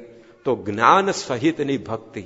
જનક પોતે રાજ્ય કરતા હતા, પણ શ્રીજી મહારાજે લખ્યું કે મન તો મોટા યોગેશ્વર જેવું હતું, અને ગૃહસ્થાશ્રમની બધી જ પ્રવૃત્તિ કરવા છતાં પણ મનથી એ જનક રાજા એ નિર્લેપ હતા. એકવાર ત્યાં જનકના રાજ્યની અંદર કથા ચાલતી હતી અને જનકના ગુરુ એ રોજ કથા કરે. એની અંદર મિથિલા નગરીના બધા માણસો આવીને બેસે. ઋષિઓ પણ પોતે કથા સાંભળવા માટે 88,000 ઋષિઓ આવીને ગોઠવાઈ જતા. પરંતુ એકવાર જનક આવ્યો નહીં. એને જરા કામકાજમાંથી આવતા મોડું થયું અને આ બાજુ બધી જ સભાની અંદર શ્રોતાઓ ગોઠવાઈ ગયા હતા.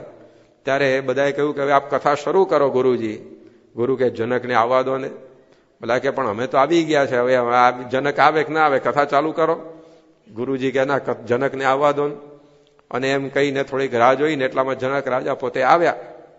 અને એ સમયની અંદર પછી જનક રાજા અને બધા ઋષિઓ બધા કથા સાંભળતા હતા. તે વખતે ગુરુએ પોતાની યોગ માયાથી આખી મિથિલા નગરીને સળગાવી અને ચારે બાજુ આગની જ્વાળાઓ ભભૂકી ઉઠી. તે વખતે જે કોઈ કથા સાંભળનારા હતા બધા ઉભા થઈને ભાગવા માંડ્યા કે મારા ઘરમાંથી હું આ બચાવી લઉં, તે બચાવી લઉં. જે ઋષિઓ હતા એની જોડે તો પર્ણકુંટી સિવાય, ઝૂંપડી સિવાય કઈ હતું નહીં. તો એ લોકોએ પોતાની ફાટેલી લંગોટી, તૂટેલી તુંબડી એ બળી ના જાય એ બચાવ ઉભા થઈને ભાગ્યા. એક જનક ખાલી સભાની અંદર બેસી રહ્યો. તે વખતે ગુરુએ કહ્યું, કલ્યા જનક, કોકનું તો ઘર બળે છે, કોકનું ખેતર બળે છે, કોકની તુંબડી બળે છે, કોકની લંગોટી બળે છે, પણ તારી તો આખી મિથિલા નગરી બળે છે. બધા પોતપોતાની વસ્તુઓ બચાવવા ગયા અને તારે કંઈ બચાવવા માટે જવાનું નથી. ત્યારે જનક રાજાએ કહ્યું કે મિથિલાયામ પ્રદીપ્તાયામ નમે દહ્યતી કિંચન. આ મિથિલા નગરી બળે છે, એની અંદર મારું કશું બળતું નથી. પહેલેથી જ હું બાળીને બેઠો છું કથાની અંદર આવ્યો ત્યારથી. તો આવી સાંખ્ય જ્ઞાનની સહિતની દ્રઢતા એ રાખીને આ જનક પોતે રાજ્ય કરતા કે ભલે જ આ બધું સંસાર વ્યવહારનું કાર્ય કરીએ છીએ, પરંતુ આ જગત એ બધું નાશવંત છે, એની અંદર કશું આપણું નથી. આવી પ્રકારનું જ્ઞાન, એવી સમજણ સાથે એ જનક પોતે આ ગુરુઓનો સમાગમ હંમેશા કરતા. બધા ભાગ્યા પોતાની વસ્તુઓ બચાવવા. ત્યાં જ ગુરુએ પોતાની માયા સમેટી લીધી અને બધું હપતું એમને એમ દેખાયું. તે બચારા ઉભા થઈને ગયા, તે બધા ભોંઠા પડ્યા. પાછા આવ્યા ત્યારે પછી ગુરુએ કીધું જનક આવે પછી કેમ કથા ચાલુ કરજો, હવે ખબર પડી ને તમને. સાંભળે છે એકલો જ, બાકી તમે તો બેઠા છો, બાકી તમારું મન તો ઘરમાં જ છે, તમારી ઝૂંપડીમાં જ છે, તમારી વસ્તુઓમાં જ છે. તો આવી પ્રકારનો આ જનક એ પોતે એ ભગવાનનો પરમ ભક્ત હતો અને એ પોતે આ પ્રકારે સાંખ્ય જ્ઞાને સહિત એ ભગવાનની ભક્તિ કરતા હતા. તો એની ભક્તિથી એ પોતે આટલી રાજ્યની પ્રવૃત્તિમાં પણ એ જીવન મુક્ત કહેવાયા અને વિદેહી કહેવાયા. શુકદેવજીની વાત અહીંયા ભાગવતમાં આવે છે કે શુકદેવજી તો આત્મનિષ્ઠ પુરુષ હતા, તો પણ વ્યાસજી એમને કહ્યું કે તમે જનકને ગુરુ કરજો. પરમહંસ માત્ર એના ગુરુ શુકદેવજી કહેવાય. જે સંતો, સંન્યાસીઓ, જોગીઓ, જતીઓ એના આદર્શ એવા એ શુકદેવજી કહેવાય. પણ એ શુકદેવજીને પણ ગુરુ કોને કરવાના કયા કે જનક જેવા ગૃહસ્થને તમે ગુરુ કરજો. લો, એવી શિખામણ એ વ્યાસજીએ આપી. તો જનક રાજ્યમાં હતા તો પણ એમનું મન એ આવી પ્રકારે નિર્વિકાર હતું. પણ એ નિર્વિકાર રહ્યું એનું કારણ શું? તો એ ભક્તિ કરતા હતા, પરંતુ આવી પ્રકારે સાંખ્ય જ્ઞાને સહિત. તો આપણી ભક્તિ જો આવી જ્ઞાનયુક્ત હોય તે નિર્વિઘ્ન રહે. ભલે ને આખું રાજ્ય આપણે સંભાળીએ, નોકરી ધંધા વેપાર ગમે તેટલા કરીએ, તેમ છતાં પણ જ્ઞાન સહિતની ભક્તિ હોય તે કોઈ દિવસ ઓછી થાય નહીં. નહીતર તો થોડોક વ્યવહાર વધ્યો એમાં સત્સંગ બધો ઘસાઈ જાય. ગુણાધ્યાન સ્વામી એમની વાતોમાં લખ્યું કે સહેજ આવી રીતે જો સાનુકૂળ દેશકાળ થાય તો આ જીવ ભગવાનને પણ પડ્યા મૂકે. જ્યાં સુધી ગુણાધ્યાન સ્વામીએ બીજી પણ એક વાત કરી કે જો આશીર્વાદ આપીએ ને બધું હરખું હાલવા માંડે તો સ્વામી કે પછી સત્સંગ કરવા પણ નવરો ના થાય. તો આ પ્રકારે જ્ઞાન ન હોય તો ભક્તિમાં ધીમે ધીમે બધી શિથિલતા આવી જાય. કશું વ્યવહાર બધો હરખો ના હોય ત્યારે મંદિરમાં સેવા કરે, પછી એકની 2 દુકાન થાય, 2ની 4 દુકાન થાય, પછી રવિ સભાએ પૂરી થઈ જાય. પછી તો પછી એને પૂજા કરવાનો રોજ ટાઈમ ના રહે, પછી તો આરતી કરવાનો સમય ના રહે. તો એ ગુણાત્યાન સ્વામીએ કીધું કે જ્ઞાન સહિત ભક્તિ હોય તો એમાં કોઈ દિવસ મોળપ આવતી નથી. તો આ જનક રાજાના દ્રષ્ટાંતથી ભાગવત સમજાવે છે કે આપણે ભક્તિ કરીએ પણ આવી જ્ઞાનયુક્ત. અને જ્ઞાન એટલે આવું સાંખ્ય જ્ઞાન કે આ જગત નાશવંત છે, એમાં કશું જ આપણું નથી. આવું સમજીને જો ભક્તિ થાય તો એ ભક્તિ યથાર્થ થતી હોય. જેમ શિવલાલ શેઠ હતા, એ પૂજા કરવા માટે રોજ સવારે બેસે. પહેલા તો આટલી પ્રવૃત્તિમાં પૂજા કરે એ જ મોટી વાત હતી. એ જમાનામાં બોટાદના નગર શેઠ એટલે આજની ભાષામાં કહો તો મેયર જેવા હતા. વળી ભાવનગર સ્ટેટ એની અંદર જયારે રાજા કચેરી ભરીને બેસે 1800 ગામનો ધણી, એ વખતે એ શિવલાલ શેઠની ખુરશી એમની બાજુ મુકાતી. અત્યારે જેમ ઓસ્ટ્રેલિયાની પાર્લામેન્ટ ભરાય પ્રાઇમ મિનિસ્ટરની બાજુ કોકને બેસવાનું મળે દર વખતે, તે કેવી મોટપ કહેવાય સમાજની. તેવી પ્રકારનો એમનો મોભો. ગઢડાના ગોપીનાથ મંદિરના કોઠારની ચાવી એમના ઘરમાં રહેતી, એટલે સત્સંગના પણ એવા મોટેરા પાછા, અને પોતાનો પણ કેટલો ધીકતો ધંધો. એ જમાનામાં 9 લાખ રૂપિયાના આસામ, યાદની ભાષામાં કહો તો 90 કરોડ ઉપરાંતની રકમ થઈ ગઈ કહેવાય. ભર યુવાન અવસ્થામાં કોઈ અબજોપતિ બની જાય 30-32 વર્ષે, કેટલો બધો વ્યવહાર કરતો હોય માણસ. તો આવા શિવલાલ શેઠ પણ રોજ સવાર 2 કલાક પૂજા કરતા, અને પૂજા કરવા બેસે એટલે સંતો હરિભક્તો પણ એમની પૂજામાં દર્શન કરવા આવીને ઉભા રહે.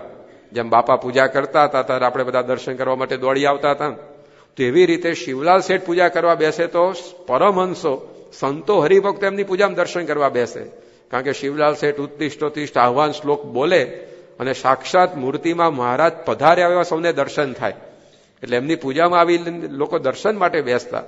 અને પૂજા કરતી વખતે શિવલાલના ચહેરા ઉપર જેમ આનંદ દેખાય, જેમ શાંતિ તરવરે. તેમના પિતા જૈન હતા, ભગા દોશી. એને વિચાર થયો કે આ શિવા જેવું ધ્યાન આપણે શીખવું પડશે. કે એ પૂજા બેસે છે ત્યારે કેટલી શાંતિ, કેટલો આનંદ એના ચહેરા ઉપર દેખાય. આપણે પણ આવું ધ્યાન શીખવું છે. તો કેવી પૂજા! એને જોઈને બીજાને પૂજા લેવાનું મન થયું. લો, ઘણીની તો પૂજા એવી હોય કે કોકે વિચાર કરે કે પૂજા લેવી છે તો વિચાર માંડી વળે, કારણ કરતા ન કરવી હારી. કે પૂજા કરતા કરતા છાપાની હેડલાઈનો વાંચી નાખતો હોય, પૂજા કરતા કરતા 5 મિસ કોલ જોઈ લેતો હોય, 1-2 SMS કરી દેતો હોય, પૂજા કરતા કરતા નાસ્તાનો ઓર્ડર આલી દેતો, બટાટો તૈયાર કર્યા કે નહીં, ટિફિન ભર્યું કે નહીં. તો એવી પૂજા કરે તો જોઈને કોકને વિચાર થયો કે આપણે પૂજા કરીએ તો પેલા જ્ઞાન કરતા ન કરવી સારી.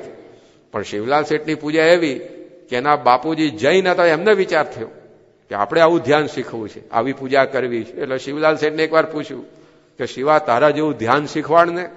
શિવલાલ શેઠ કે બેહી જાઓ, આમાં કઈ મોનોપોલી જેવું નથી, કે ફ્રી ઓફ ચાર્જ તમને શીખવાડ દઉં કે. એટલે શિવલાલ શેઠે કીધું કે બાપુજી, હું પૂજા કરવા બેસું ત્યારે પહેલા તો છે ને આખા બોટાદને દિવાસળી ચાંપી દઉં છું, આખા બોટાદને સળગાઈ દઉં છું. ભગા દોશી કે પછી શું કરવાનું? કારણ કે આખું બોટાદ બળ્યું, એમાં આપણે શું કે એમ. ભગા દોશી મનમાં એવું હશે કે બાપુજી બોટાદ આખું સળગી જાય તો પછી એમાં આપણી હવેલી રે, એ હવેલીને બાળી નાખું છું. કે પછી કે શું કરવાનું? બાપુજી કે હવેલી બળી જાય પછી તમે રહો. એટલે કે મને મારવા બેઠો છે, રાખ તારું ધ્યાન તાર જોડે, માર નથી શીખવું. કેમ કે ઉભા થઈને જતા રહ્યા. શિવલાલ શેઠ કે પણ સાંભળો તો ખરા. તો શિવલાલ શેઠ ધ્યાન કેવી રીતે કરતા કે જયારે પૂજા કરવા સવારે બેસે ત્યારે આખા બોટાદ શહેરને બાળી નાખે, એનો રાખનો ઢગલો થાય એની ઉપર ટાઢી વાળી અને પછી પલાઠી વાળીને ધ્યાન કરતા. એટલે પૂજા કરતા પછી દુકાન ઉગાડવાનો સંકલ્પ થાય કોઈ દાડો, કારણ કે દુકાન હોય તો ઉગાડવાની, આખું બોટાદ હળગી ગયું, દુકાને જતી રહી. પછી કઈ પૂજા કરતી વખતે છાપું વાંચવાનો વિચાર આવે, ટીવી જોવાનો વિચાર આવે, કારણ કે કઈ હોય તો જોવાનું વાંચવાનું છે ને, બધું સળગાઈ જ નાખ્યું છે. તો જો આ સાંખ્ય જ્ઞાન કે બધું નાશવંત છે એમ માનીને ભક્તિ કરતા, તો આટલી પ્રવૃત્તિની અંદર પણ પૂજાનો સમય મળતો, સાથે સાથે પૂજા પણ આવી ધ્યાનપૂર્વક થતી. તો આપણે ભક્તિ કરીએ પણ આવું સાંખ્ય જ્ઞાન ના હોય તો ગુણાતીતાનંદ સ્વામી કહે સાંખ્ય વગર અડધો સત્સંગ. આપણે સત્સંગ કરીએ છીએ પણ આવી જો જ્ઞાનની દ્રઢતા ના હોય તો સ્વામી કહે અડધો સત્સંગ એ ગમે ત્યારે અડધાનો આખો ખલાસ થઈ જશે. તો એટલા માટે આ એક જ્ઞાન એ બહુ જરૂરનું છે. આ સાંખ્ય જ્ઞાન એટલે આ જગત નાશવંત છે એવું જ્ઞાન. એ જેટલું આપણને દ્રઢ હોય એટલી ભક્તિની અંદર બરકત આવે. તો ખરેખર આ પ્રકારનું જ્ઞાન આપણે સિદ્ધ કરવાનું છે. એ શ્રીજી મહારાજે સમજાવ્યું કે આ બધું જે કંઈ દેખાય છે વસ્તુઓ, વ્યક્તિઓ, આ તે બધું કશું આપણી જોડે રહેવાનું નથી. આવી એક સમજણ એ સહિતની ભક્તિ. પ્રભાતે ફૂલડિયા ખીલે, સાંજે તે કર્માયેજી, નિત્ય બાગમાં નવીન કળીઓ ખીલીને ખરી જાયેજી. શ્રાવણ મહિનાની વાદળિયું વાયુથી વેરાયેજી, એની પેઠે સગા સહોદર થાય ને વળી જાયેજી. આ જગત કેવું છે, આવું બધું નાશવંત છે. પ્રભાતે ફૂલડિયા ખીલે, સવારે બગીચામાં આંટો મારવા જાઓ તો સરસ બધા ફૂલો ખીલ્યા હોય, એની સુગંધથી આપણું મન તરબતર થઈ જાય. પણ એ જ બગીચામાં સાંજે લટાર મારવા જાઓ તો ખીલેલા ફૂલ ખરી ગયા હોય, કેટલાક કરમાઈ ગયા હોય. તો એવી પ્રકારનો આ સંસાર છે. અહીંયા કશું જ આવી રીતે સ્થિર નથી. એ પ્રકારનું જો જ્ઞાન એ સાંખ્ય જ્ઞાન કહેવાય. તો પછી ભલે સંસારમાં રહ્યા પણ સંસારમાં આપણને મોહ થાય નહીં અને ભગવાનમાંથી આપણું ચિત્ત ઉખડે નહીં. તો આ સાંખ્ય જ્ઞાન છે. આ જ્ઞાન નથી એટલે આપણે ચોંટી જઈએ જ્યાં ત્યાં જગતના પદાર્થોમાં. પણ ખરેખર જો આવું સાચી દ્રષ્ટિ મળે તો પછી સંસારમાં રહેવા છતાં પણ એમાં લોપાવાય નહીં. કારણ કે આ જેમ એક્સરે હોય તો એની અંદર કોઈને મોહ થતો નથી. જોજો ફોટામાં બધાને મોહ થાય. ફોટો આપણો હોય તો મઢાઈને રાખીએ, આમ સોનાની ફ્રેમ કરાવી હોય ને પછી પાછો ભીત ઉપર ટીંગાડ રાખ્યો હોય ને તો ફોટો હોય એમાં મોહ થાય આપણો હોય ને બીજાનો એમાંય મોહ થાય, બીજાના વધારે થાય અને પુસ્તકમાં રાખે હંતાડીને કોઈ જોઈ ના જાય એટલે. પણ આવી રીતે ફોટા બધાની અંદર મોહ હોય, પણ કોઈ દાડે એક્સરે મોહ થાય છે આપણને? આપણા જ એક્સરે કોઈ દાડે મઢાઈને રાખ્યા કે 86 મારો પગ ભાંગ્યો ને ત્યારનો એક્સરે છે, આ 89 જયારે ભટકાયો ગાડી જોડે તાર હાથ ભાંગ્યો તો એનો એક્સરે. આપણા જ એક્સરે હોય તો આપણે રાખતા નથી. એક્સરે પટ્ટીનો ઉપયોગ શેમાં થાય?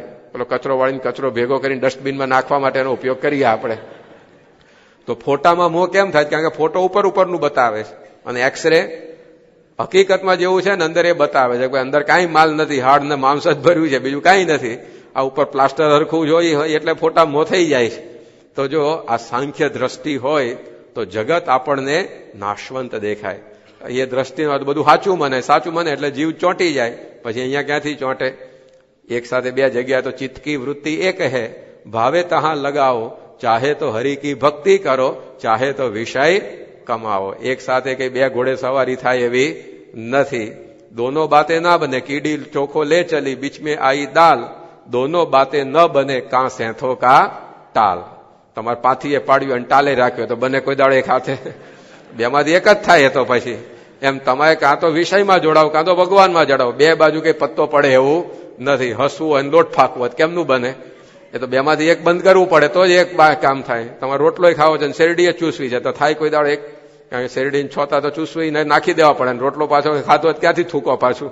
એટલે અઘરું પડે બે વસ્તુ એક સાથે કરવું.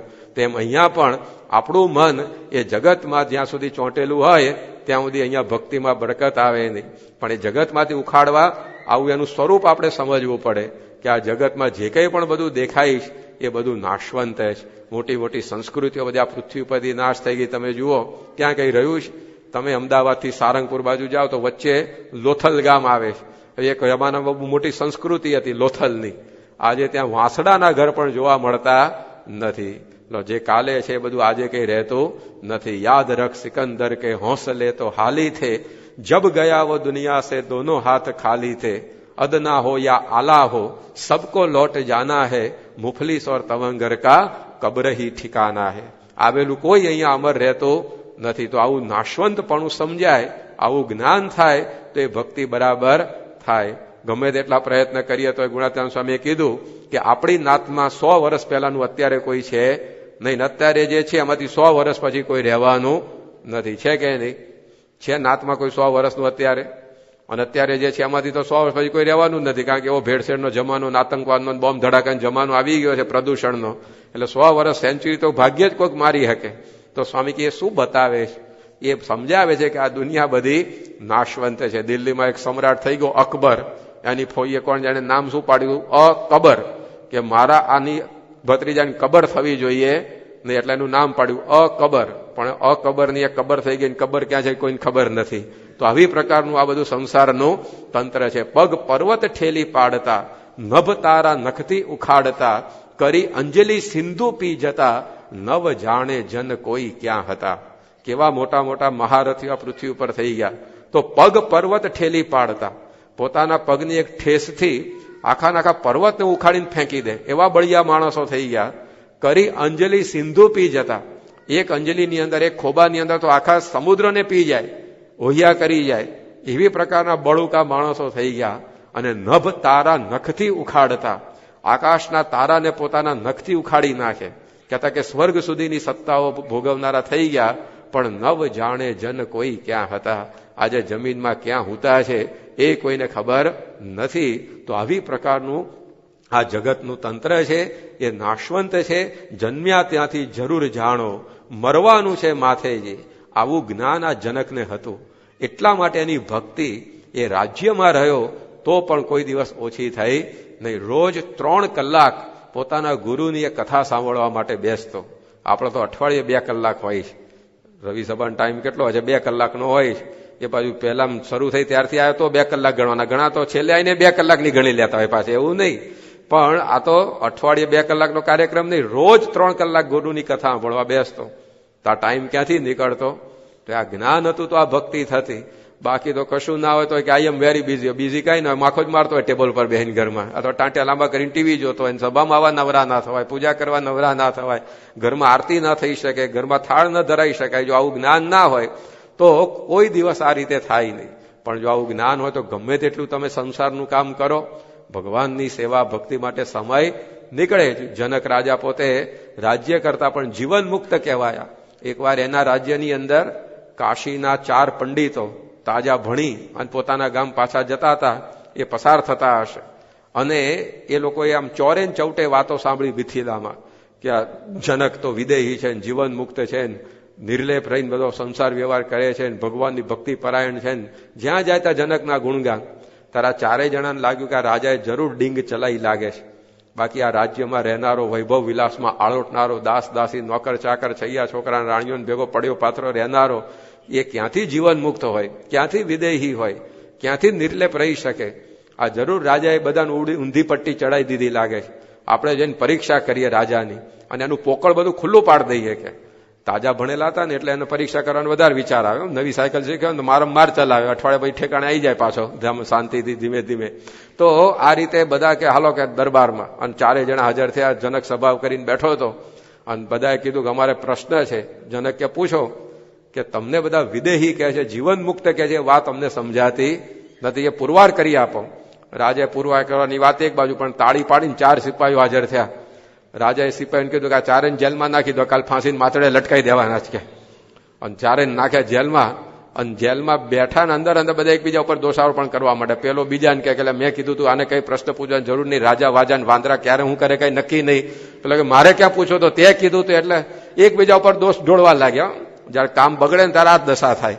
પેલો કે હું કહેતો તો ના કરું, તારે આને કીધું. પેલો કે આમ, જયારે સારું થાય ત્યારે જસ લેવા ખેંચી દેજો, મેં કીધું કર્યું સારું થયું ને. કે એટલે બેની અંદર ખેંચાતાણી તો રહેતી જ હોય છે. તો આ રીતે આખી રાત એકબીજા ઉપર દોષનો ટોપલો ઢોળવામાં કાઢી. ઊંઘ આવવાનો તો કોઈ સવાલ જ નહોતો, ફાંસીની ગાળીઓ દેખાતો તો હવારે. એટલે આખી રાત એમને એમ ગઈ અને સવાર પડી અને સિપાહીઓ લઈને આવ્યા રાજા પાસે 4 જણને. અને 4એ જોયું તો ફાંસીની ગાળિયા તૈયાર જ જોયા. બધાને તો રાજાળું અમથે એમ તો બોલતો નહોતો, આ તો બધું તૈયારી કરી રાખી જાણે તો. અને જોયું ને તરત સીધા રાજાને પગમાં પડ્યા કે ભાઈ સાહેબ ભૂલ થઈ ગઈ, માફ કરો, હવે કોઈ દાડો આવી રીતે તમને પ્રશ્ન પૂછીશું જ નહીં. ત્યારે બીજો કે પ્રશ્ન પૂછવાની ક્યાં વાત, કે અહીંયા પગ જ નહીં મૂકવી આ નગરીમાં, એમ બોલ. કે અહીંયા આવીએ ત્યારે રામાયણ ઉભી થાય ને ખોટે ખોટી. એટલે કે અમને પેલો કે અમને એક જણા કે હું મારા મા બાપનો એકનો એક છું, મારા વગર મા બાપનું શું થશે? પેલો કે હું હમણાં 6 મહિના પહેલા જ પરણ્યો છું, દાડામાં 10 SMS ન કરે ત્યાં સુધી એને ખાવાનું ગળે હેઠે ઉતરતું નથી, એનું શું થશે? એટલે તમે મને છોડી તો કોઈ દાડો આવી ભૂલ નહીં કરીએ ને. એટલી કારગરે, એટલી આજીજી કરે ને. પણ રાજા કે નહીં, તમને ફાંસીએ ચડાવી દે ને, પ્રશ્ન જ કેમ પૂછે તમે મને? એટલે કે ભાઈ સાહેબ ભૂલ થઈ ગઈ, હવે શરણાગત વત્સલ કહેવાય, તમે એકવાર ભૂલ તો માફ કરો. રાજા કે ચાલુ, હવે તમે બધા બહુ કરગરો છો તો તમારને ફાંસીમાંથી મુક્તિ આપવામાં આવશે, પણ તમારે એક પરીક્ષા પાસ કરવી પડશે. કે શું? કે તમારા 4ના હાથમાં દરેકને એક તેલ ભરેલી તપેલી આપવામાં આવશે. તપેલી તેલથી એવી છલોછલ ભરેલી હશે કે એમાં એક ટીપું તેલ ઉમેરવામાં આવે ને તો એ તપેલી છલકાઈ જાય.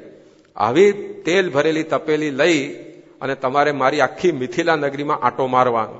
અને તમારી જોડે મારા સિપાહીઓ ઉઘાડી તલવાર સાથે ફરશે, તમારી રક્ષામાં નહીં. જે ઘડીએ તેલનું ટીપું હેઠું પડ્યું ત્યાં તમારું ડોકું ઉડાડ દેશે. અને જે આવીને આવી તપેલી લઈને અહીંયા પાછો આવે એને આ ફાંસીની સજામાંથી મુક્તિ. આ જ્યાં વાત સાંભળીને 4 એકબીજાને મોઢા જોવા લાગે કે આ મારવાનો બીજો ધંધો જ કરે છે, કંઈક બીજું છે. આપણે હરખું હાલતા પણ સામે વાળો આવીને ભટકાય સામેથી તો શું કરવું? ઘણી વાર એવું થાય છે ને, આપણે આપણી લાઈનમાં જતા હોય, કોઈ સામેથી આવીને ગાડી ભટકાડી જાય, 6 મહિના ટાંટીઓ ભાગીને ખાટલો કરી આપે આપણને. એટલે બધાને થયું કે આગળ આગ ને પાછળ વાઘ, આ 2 બાજુ મોત છે આમાં તો. પણ તો આ તપેલીમાં થોડોક ચાન્સ ખરો પાછો, કારણ કે ફાંસીમાં તો નક્કી છે મરવાનું, પણ આ તપેલીમાં જો કઈ વીકેન્ડ આવી ગયો ને જો કોઈ ચકલું ફરકતું ના હોય તો જરા બચી જવાય. એટલે ચાલો આપણે તપેલી વાળો ટ્રાય કરીએ કે ડૂબતો માણસ તરણોય પકડે. માણસ ડૂબતો હોય તો કઈ લાકડું કે એવું કઈક હાથમાં આવે તો બચી જાય, પણ ઘાસનું તણકલું હાથમાં આવે ને પકડવાથી કઈ બચી જાય? એ તણકલું લઈને ડૂબે. પણ ડૂબતા માણસને એટલી જીજીવિષા હોય ને કે ગમે તેમ કરીને જીવી જવું, તે તરણું પકડે. બોલ, એમ આ લોકોને જીવવાની ઈચ્છા એટલી બધી હતી એટલે કે ના તપેલી વાળું લાવો કે એ ટ્રાય કરીએ. અને બધાને તપેલીઓ હાથમાં આપવામાં આવી અને રેડી ગેટ સેટ ગો એમ કરીને રાજાએ રેસ ચાલુ કરી. અને આમ પ્રેમાનંદ સ્વામી જેમ લખ્યું છે કીર્તનમાં, હળવા રે પગલા ભરજો રે હરિહેતમાં, એમ એવા સોફ્ટ સ્ટેપ મૂકતા મૂકતા હાલ્યા બધા. 4 જણા એવી ને એવી તપેલી લઈને રાજા પાસે આવ્યા. એક જણાએ ટીપું પડવા દીધું નહીં. રાજાને કીધું કે આ તપેલીઓ પાછી ને હવે અમને ભાઈ સાહેબ છૂટા કરો અહીંયાથી. કે રાજા કે છૂટા કરવામાં આવશે પણ હજી એક પ્રશ્ન બાકી. એટલે ભાઈ સાહેબ હવે શું છે કે રાજા કે ચિંતા ના કરો, હવે સહેલું પેપર છે. કે શું? તો કે તમે હવે 4 જણાએ આખી મારી નગરીમાં આંટો માર્યો, તો હવે વર્ણન કરો કે મારી નગરીમાં તમે શું શું જોયું. 4નો યુનેનિમસલી એક જ જવાબ કે તમારી નગરીમાં તેલની તપેલી તલવાર સિવાય કઈ છે જ નહીં. કે રાજા કેલા ગપ્પા ના મારો, આ તો મેટ્રોપોલિટન સિટી છે અને આ તો બહુ મોટું ટુરિસ્ટ સિટી છે સિડની જેવું. એટલે અહીંયા તો બધા કેટલા બધા મનોરંજનના સ્થળો છે. આ બાગ બગીચા ફુવારા બધું કઈ જોયું? એટલે તપેલી તેલ તલવાર સિવાય કઈ જોવાનું જ હતું નહીં. કે જો આડું અવડું જોયું ટેપું પડ્યું તો મરે સમજો કે એટલે ક્યાંય અમારી દ્રષ્ટિ જ ગઈ નથી. રાજા કે પણ અત્યારે તો નવરાત્રી ચાલે છે, ગરબા બરબા બધે થતા રહે, ગરબાના અવાજે સંભળાયા નથી, જવાની ક્યાં વાત કરો તમે દાંડિયા ફાંડિયા લઈને. કે કઈ જોયું જ નથી. રાજા કે પણ એમાં તો થિયેટરો ઘણા બધા છે. હમણાં શુક્રવાર હમણાં જ એટલે પાટિયા બદલાયા હશે થોડાક, તો કઈ થિયેટરમાં જવાનું કઈ વિચાર? અરે પાટિયું જોયું હોય તો જવાનો વિચાર આવે ને. કે અમને તલવાર જ દેખાતી હતી. જો ટીપું પડ્યું તો મરે સમજો. કે જો ટીપું પડ્યું તો મરે સમજો. એટલે કોઈ જગ્યાએ હોટલોમાંથી ભજીયાની સુગંધ આવતી હોય તોય કઈ ખબર પડી નથી. અને કે થિયેટર એક જોયું નથી, ડિસ્કો પાર્લરમાં ઠૈકારો મારવાનું જવાનું મન થયું નથી, કાંઈ જ નહીં. કે રાજાએ કીધું કે જો તમને એક સિપાહીની તલવાર દેખાતી હતી તો પણ આખી નગરીમાં ફર્યા તો ક્યાંય તમારી નજર ગઈ નહીં. એમ મને પણ કાયમ મારા ગરદન ઉપર કાળની તલવાર દેખાઈ છે. કડા વેડ વીંટી મોતી પેર કાને મહા જોર સે મુછ મરોડતા હૈ, चले देखत अपनी छाइडी को टेढ़ी भाग बांधी तान तोड़ता है, तन अत्तर तेल फुलेल लगावत स्नेह स्त्रिया संग जोड़ता है, ब्रह्मानंद कहे खबरदार बंदे देख काल किसी को न छोड़ता है. મને કે મારી ગરદન ઉપર કાળની તલવાર દેખાય કે ક્યારે આ કાળ આવશે અને ક્યારે મને ઉપાડી જશે એનું કાંઈ નક્કી નથી. એ વખતે જો મારી વૃત્તિ ભગવાનમાં નહીં હોય તો વળી પાછું આ જન્મ મરણમાં મારે આવવું પડશે. એટલે હું રાજ્ય કરું છું પણ પેલી કાળનું અનુસંધાન રહે છે એટલે રાજ્ય કરવા છતાં રાજ્યમાં મારી વૃત્તિ જતી નથી. જેમ તમને સિપાહીની તલવાર દેખાતી હતી તો રાજ્યમાં ફર્યા તો રાજ્યમાં કોઈ જગ્યાએ વૃત્તિ ગઈ નહીં. એમ હું આ બધું જ કામકાજ કરું છું તેમ છતાં પણ એ કાળનું અનુસંધાન છે, આ નાશવંતપણાનું અનુસંધાન છે. એટલે ભક્તિમાં કોઈ દાડ ઓટ આવતી નથી. પેલા કે ભાઈ સાહેબ બધું કાલે કહી દેવું હતું ને તો મારે એક દાડો નકામો લેવા દેવા વગરનો બગડ્યો. રાજા કે આ તો તમે પ્રેક્ટિકલ કર્યું એટલે ખબર પડી કે આવું થઈ પણ શકે છે. તો જો આ જનક ભક્તિ કરતા હતા પણ આવું સાંખ્ય જ્ઞાન હતું તો આટલો બધો સંસાર વ્યવહાર કરવા છતાં પણ એ જીવન મુક્ત થયા. તો આપણે કઈ જંગલમાં જવાની જરૂર નથી મુક્તિ મેળવવા, જંગલમાં જઈને કઈ આવી તો ઊંધે માથે લટકવાની જરૂર નથી, કઈ હિમાલય કે ગિરનારમાં જવાની જરૂર નથી. અહીંયા રહીને પણ આ મોક્ષરૂપી ફળ આપણે પ્રાપ્ત કરી શકીએ છીએ જો આવું જ્ઞાન આપણા જીવનમાં હોય તો. સંસારમાં રહેવામાં કાંઈ વાંધો નથી, સંસાર આપણામાં રહેવો જોઈએ નહીં. પાણીમાં જ હોડી ચાલે ને કે હોડી ઓછી રોડ ઉપર ચાલવાની છે તો હોડી છે પાણીમાં રહે એમાં કાંઈ વાંધો નથી. પણ પાણી હોડીમાં પાણી આવે તો પછી વાંધા સિવાય કશું નહીં પછી. એટલે પાણીમાં હોડી રહે ત્યાં સુધી વાંધો નહીં. એમ આપણે સંસારમાં રહીએ એમાં કાંઈ વાંધો નથી પણ સંસાર આપણામાં ઘૂસવો જોઈએ નહીં. એ ક્યારે ન ઘૂસે જો આવું જ્ઞાન હોય તો સંસાર વ્યવહાર કરીએ. પણ ગુણાતીતાનંદ સ્વામીએ કહ્યું કે ભીમ અને ધૃતરાષ્ટ્ર મળ્યા એવું હેત આ સંસારની અંદર રાખવું. એકવાર ધૃતરાષ્ટ્ર અને ભીમ મળ્યા, ભણ્યા એટલે ભેટ્યા. ધૃતરાષ્ટ્રે ભીમને ઇન્વિટેશન કાર્ડ મોકલ્યું કે તું કેટલાય દાડાથી અહીંયા આવ્યો નથી, મારે તારે મળવું છે ને તને જમાડવો છે ને તું અહીંયા આવ ને આવું બધું આમ પત્ર લખીને મોકલ્યો. ભીમને મળ્યો. ભીમને વિચારતો કે આ 60 બુદ્ધિ નાઠે, આમ તો 60 વર્ષ એટલે બુદ્ધિ જતી રહે, તારા ડોહાન ગરડે ગઢ પણ મને બોલાવાનો વિચાર આવ્યો. અત્યાર સુધી તો મારવા પડ્યો હતો પાછળ, પણ કે 60 બુદ્ધિ નાઠે પણ આને આઈ લાગે છે બુદ્ધિ. એટલે આને પાછું જમવાનું આમંત્રણ હતું એટલે સૂટ બૂટ પહેરીને તૈયાર થઈ ગયો, કારણ કે એ તો એને ગમતી વાત હોય ભીમને. અને ધૃતરાષ્ટ્રને મળવા જતો હતો ત્યાં વચ્ચે કૃષ્ણ મળ્યા. કૃષ્ણએ પૂછ્યું કે ક્યાં જાય છે આમ બની ઠાની? ખિસ્સામાંથી કાઢ્યું ઇન્વિટેશન કાર્ડ, જો કે આમંત્રણ આવ્યું છે, ધૃતરાષ્ટ્ર જમવા બોલાવે છે. ભગવાનને થયું કે આમ દાળમાં કંઈક કાળું લાગે છે. ધૃતરાષ્ટ્ર બોલાવે તો યુધિષ્ઠિરને બોલાવે પણ આમ તો કોઈ દાળ બોલાવે એવો નથી, કારણ કે પહેલેથી નડતો આવ્યો છે આ તો કે. એટલે આમાં કંઈક આ પ્રોબ્લેમ લાગે છે. એટલે ભગવાને કીધું કે જો મારે ધૃતરાષ્ટ્રને મળે ઘણો ટાઈમ થઈ ગયો, મારે એમને મળવું છે પણ આજે હું બિઝી છું. એક કામ કરીને જો 2-4 દાડા પછી તું જવાનું રાખે તો આપણે બે ભેગા જ જઈએ. ભીમ કે ઓલ રાઈટ, કે મારે કે ઉતાવળ નથી. તરત એને ટેક્સ્ટ મેસેજ કરી દીધો કે આજે હવા એવું નથી, 4 દાડા પછી અમે ભેગા આવશું. અને પછી 4 દિવસ દરમિયાન કૃષ્ણએ શું કર્યું કે આખું આમ ભીમનું જે એક લોખંડનું પૂતળું બનાવી દીધું, ભીમ જેવું જ અસલ લાગે. અને પછી જયારે નીકળ્યા ધૃતરાષ્ટ્રને મળવા ત્યારે પૂતળાને ભેગું લેવડાવ્યું, ભીમને કઈ ખબર નહીં. અને પછી જયારે ધૃતરાષ્ટ્રના મહેલે પહોંચ્યા, અનુચરે સમાચાર આપ્યા કે ભાઈ આ ભીમ આવી ગયા તમારું આમંત્રણ સ્વીકારીને. આંધળો ધૃતરાષ્ટ્ર 2 સેવકોના હાથ પકડીને દોડ્યો કે ક્યાં છે, મારે એને ભેટવું છે, ક્યાં છે, મારે ભેટવું છે. અને જેવા ભીમ આગળ આવ્યા કે ભાઈ સામે જ છે, ભેટવું હોય તો ભેટી લ્યો. ધૃતરાષ્ટ્રના મનમાં શું હતું કે આ ભીમ કોઈ રીતે મરતો નથી, એવો કચકચાઈને એને હું ભેટું. કારણ કે ધૃતરાષ્ટ્રમાં 10,000 હાથીનું બળ હતું કે એવો એને કચકચાઈને ભેટું કે એના ફૂરચા કાઢી નાખું. કે આવી દાનતથી એને બોલાયો હતો. પણ ભગવાન જાણી ગયા હતા. એટલે જેવો ભીમને ધૃતરાષ્ટ્ર ભેટવા ગયા, ભગવાને ભીમને ખસેડીને પેલું લોખંડનું પૂતળું મૂકી દીધું. આંધળાને દેખાય તો નહીં સાચો છે ખોટો છે, એટલે તો સાચો જ ભીમ માનીને એવો ભેટ્યો કે લોખંડના પૂતળાના કુરચા કાઢી નાખ્યા. ભીમ તો બાજુ મૂપ તો જોઈ જ રહ્યો કે હારું થી હું ન ગયો ને તારા પાર પાડ દે મને તો કે. તો સ્વામીએ કીધું કે કેટલું બધું હેત બતાવતો હતો ધૃતરાષ્ટ્ર ભીમ માટે, પણ અંતરથી તો લાખ ગાઉનું છેટું હતું. એમ સ્વામી કે આપણે સંસાર વ્યવહાર બધો કરીએ, પરંતુ આવું જો જ્ઞાન હોય તો અંતરમાં એ પેસે નહીં, અંતરથી એ છેટું જ રહે. આપણી ભક્તિ સેવા એ બધું નિત્ય નિરંતર ચાલુ રહે. તો આવું સાંખ્ય જ્ઞાન એના સહિતની ભક્તિ જો હોય તો પછી ભગવાનના વચન બધા પડાય. ભક્તિ એટલે શું? મહારાજે જેતલપુરના 5મા ચરણમાં કહ્યું કે આ દેહે કરીને ભગવાનનું ગમતું કરવું એનું જ નામ ભક્તિ છે. ભક્તિ એટલે શું? તો ભગવાનનું ગમતું થાય એ ભક્તિ. એને જે ગમતું હોય, એને માળા ગમતી હોય માળા કરીએ, પૂજા કરવી ગમતી હોય પૂજા કરીએ, એમને સેવા કરવી ગમતી સેવા કરીએ, એમનું ગમતું થાય એનું નામ ભક્તિ. પણ એ ક્યારે થાય? જો આ જ્ઞાન હોય તો. નહીતર તો આપણી બુદ્ધિ આડી આવે પાછી. એકવાર શ્રીજી મહારાજ ગઢડાની અંદર હતા અને બંધિયા ગામના કેટલાક વાણિયાઓ એ ત્યાં આગળ આવ્યા હશે અને એમને થયું કે આ ભગવાન સ્વામિનારાયણ ગઢડામાં રહે છે, લોકો એને ભગવાન કહે છે, લાવો જરા જોઈ આવીએ કેવા લાગે છે. દર્શન કરી આવું નહીં, જોઈ આવીએ કેવા લાગે છે. એટલે મહારાજના પાસે એ લોકો આવ્યા. મહારાજે સ્વાગત સરભરા કરી પૂછ્યું ક્યાંથી આવો છો? તો કે અમે બંધિયાથી આવીએ. મારે કે એમ બંધિયાથી? ત્યાં તો અમારા બહુ મોટા ભક્તરા ડોસા ભગત રહે છે, ઓળખો છો એમને? તો વાણિયાઓ કે ભગત તો તમે કહો છો, અમે તો સત્સંગીએ ગણતા નથી એને. કે કેમ એવું કહો છો? તો કે એવું ના કહે તો બીજું શું કહીએ? 11 વાગ્યા સુધી તો દાંતણ કરવા નવરા થતા નથી. સવારના 6 વાગે દુકાન ઉગાડે છે, દાંતણ અહીંયા પેલું કાને ભરાયું હોય તો 11 વાગે તો એ દાંતણ પાણી કરવા નવરા થાય છે. એટલો બધો ગોળનો વેપાર ડોસા ભગતને ચાલે સવારથી. 6 વાગે દુકાન ઉગાડે ત્યારે તો 15 ગાડા ઉભા હોય ગોળના અને આવ્યા જ કરે એક પછી એક બધું.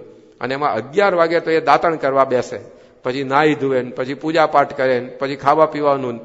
એટલે પેલા વાણિયાઓને તો થયું કે આ 11 વાગે દાંતણ કરતો હોય અને ભગત કેમ નો કહેવાય? એટલે મહારાજને કીધું તમે એને ભગત ગણો, અમે તો ગણતા જ નથી. મહારાજ કે અમે એને સાધુ કરી દઈએ તો? એટલે કે સત્સંગી કરો ને તો એ બહુ છે. મહારાજ કે અમે એને સાધુ કરી દઈએ તો તમે સત્સંગી થાવ. વાણિયાઓને ગળા સુધી વિશ્વાસ હતો કે આ ડોસો ભગત કોઈ દાડો સાધુ થાય નહીં, આટલો બધો વ્યવહારની અંદર ગળા ડૂબ નહીં. મહારાજને વાણિયા કીધું કે અમે તો વ્યવહારમાં ગળા સુધી ડૂબ્યા છે, તમારો ડોસો ભગત તો ચોટલી સુધી ડૂબી ગયો છે. કે એટલે જો એને તમે સાધુ કરો તો અમે સત્સંગી થઈ જઈએ. મહારાજ કે તમારું કામકાજ પતાવીને પાછા અહીંયા થઈને જજો. એટલે વાણિયાઓ કીધું કે સારું. અને આ બાજુ વાણિયાઓ નીકળ્યા અને મહારાજે કાગળ લખાયો, પોતે તો લખ્યો જ નથી પણ લખાવ્યો. અને ડોસા ભગતને કે પ્રતિ પૂજ્ય ડોસા ભગત, આ કાગળ મળે, જે કામ કરતા હોય એ કામ પડતું મૂકીને તરત અહીંયા આવી જજો, અમારે તમને સાધુ કરવા છે. અને હરિભક્તને કીધું કે જાઓ બધા ડોસા ભગતને આપી આવો. અને પેલા હરિભક્ત લઈને ગયા ડોસા ભગત પાસે અને કીધું કે લો મહારાજનો કાગળ આવ્યો છે. એ જ વખતે ડોસા ભગત આમ હાથમાં ત્રાજવું લઈ અને ગોળનો તોલ માપ કરતા હતા અને પેલા બીજા હાથમાં કાગળ પકડ્યો અને જેવું કાગળમાં વાંચ્યું તરત ત્રાજવું પડતું મૂક્યું. આપણે તો કાગળ પડતો મૂક્યો લખ્યા કરે મહારાજ, તો હવે એમને ઓછું કઈ નીકળી જવાય છે. આપણે કાગળ નાખી દઈએ નીચે અને ત્રાજવું પકડી રાખીએ. પણ ડોસા ભગતે ત્રાજવું મૂક્યું હેઠું અને સીધા ઉભા થઈ ગયા અને નીકળી પડ્યા.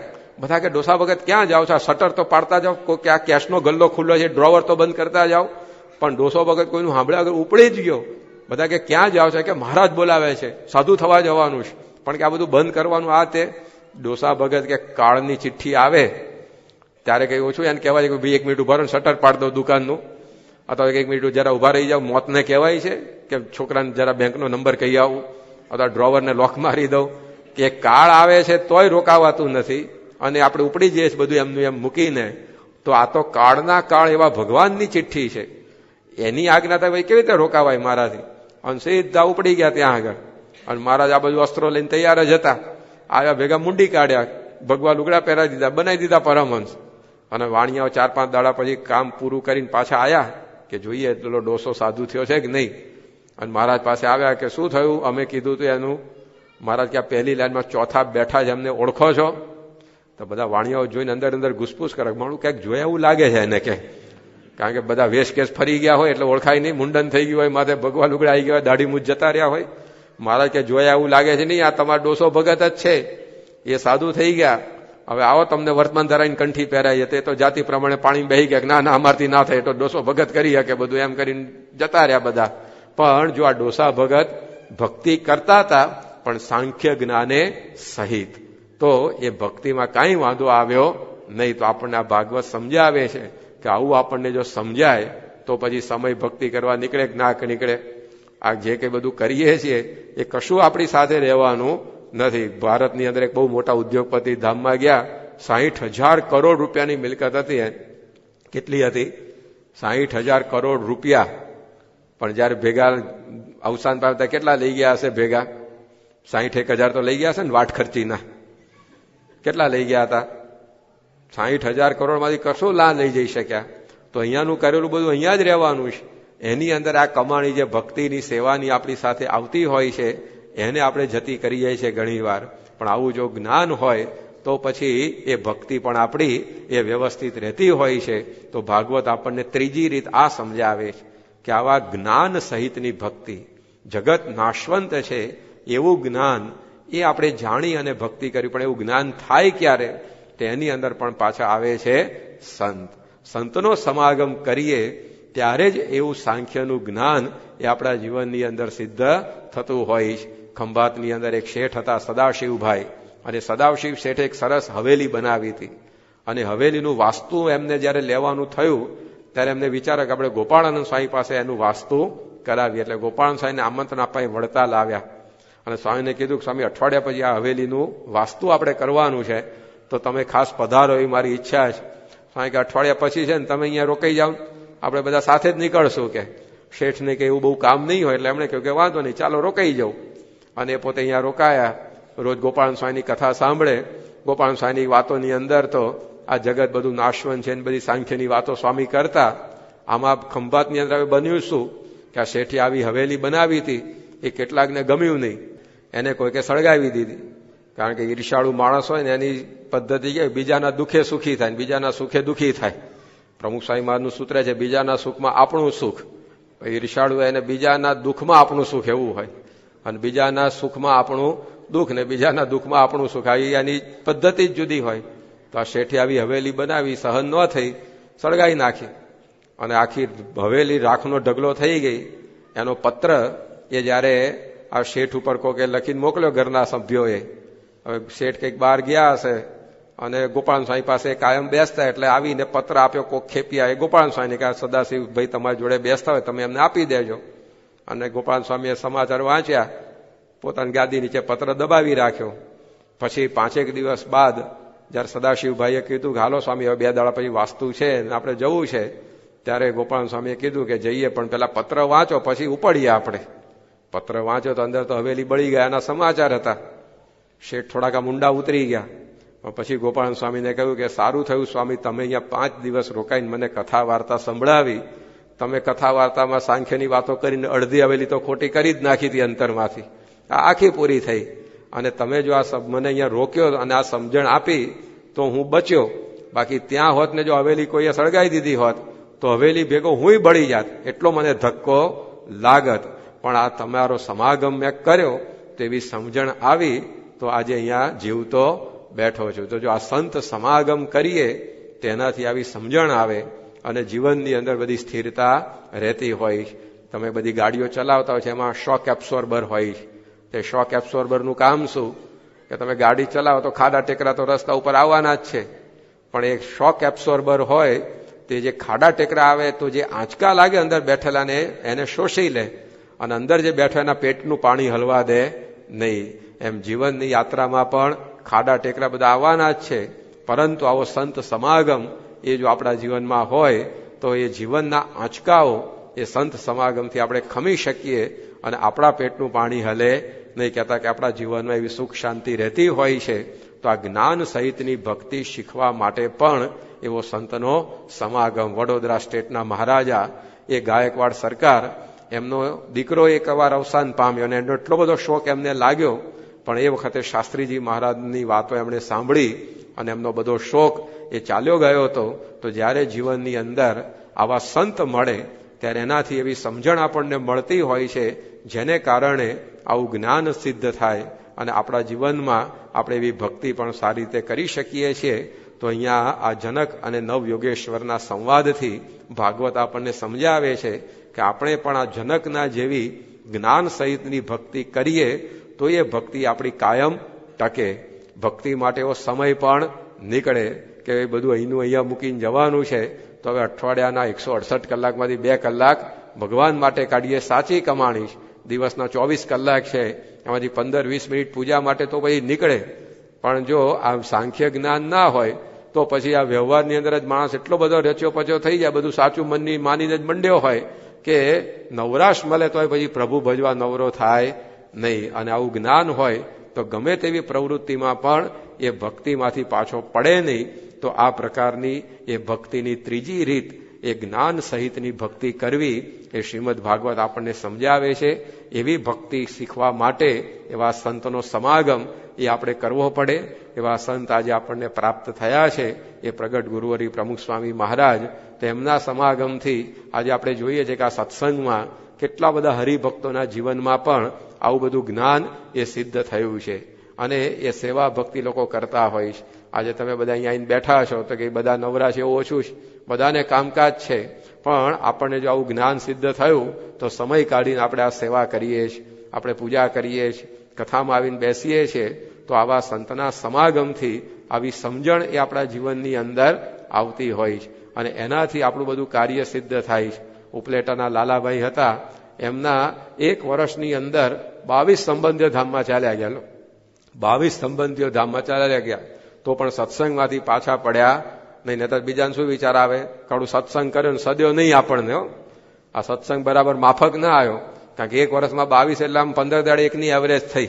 તો આખું વર્ષ મુંડન રહ્યું હશે બિચારા લાલાભાઈને, અને આખું વર્ષ ધોળા લુગડા સિવાય બીજું લુગડું જ પહેરવાનું આવી હોય, કારણ કે 1ના 12 લાડવા પૂરા થાય બીજી ફ્લાઇટ ઉપડે, એનું પૂરું થાય ત્યાં ત્રીજી ઉપડે. કોણ જાણે મહારાજે ત્યાં જ એરપોર્ટ બનાવી દીધું હશે અક્ષરધામનું, ત્યાં બધાને 1 વર્ષ પૂરતું.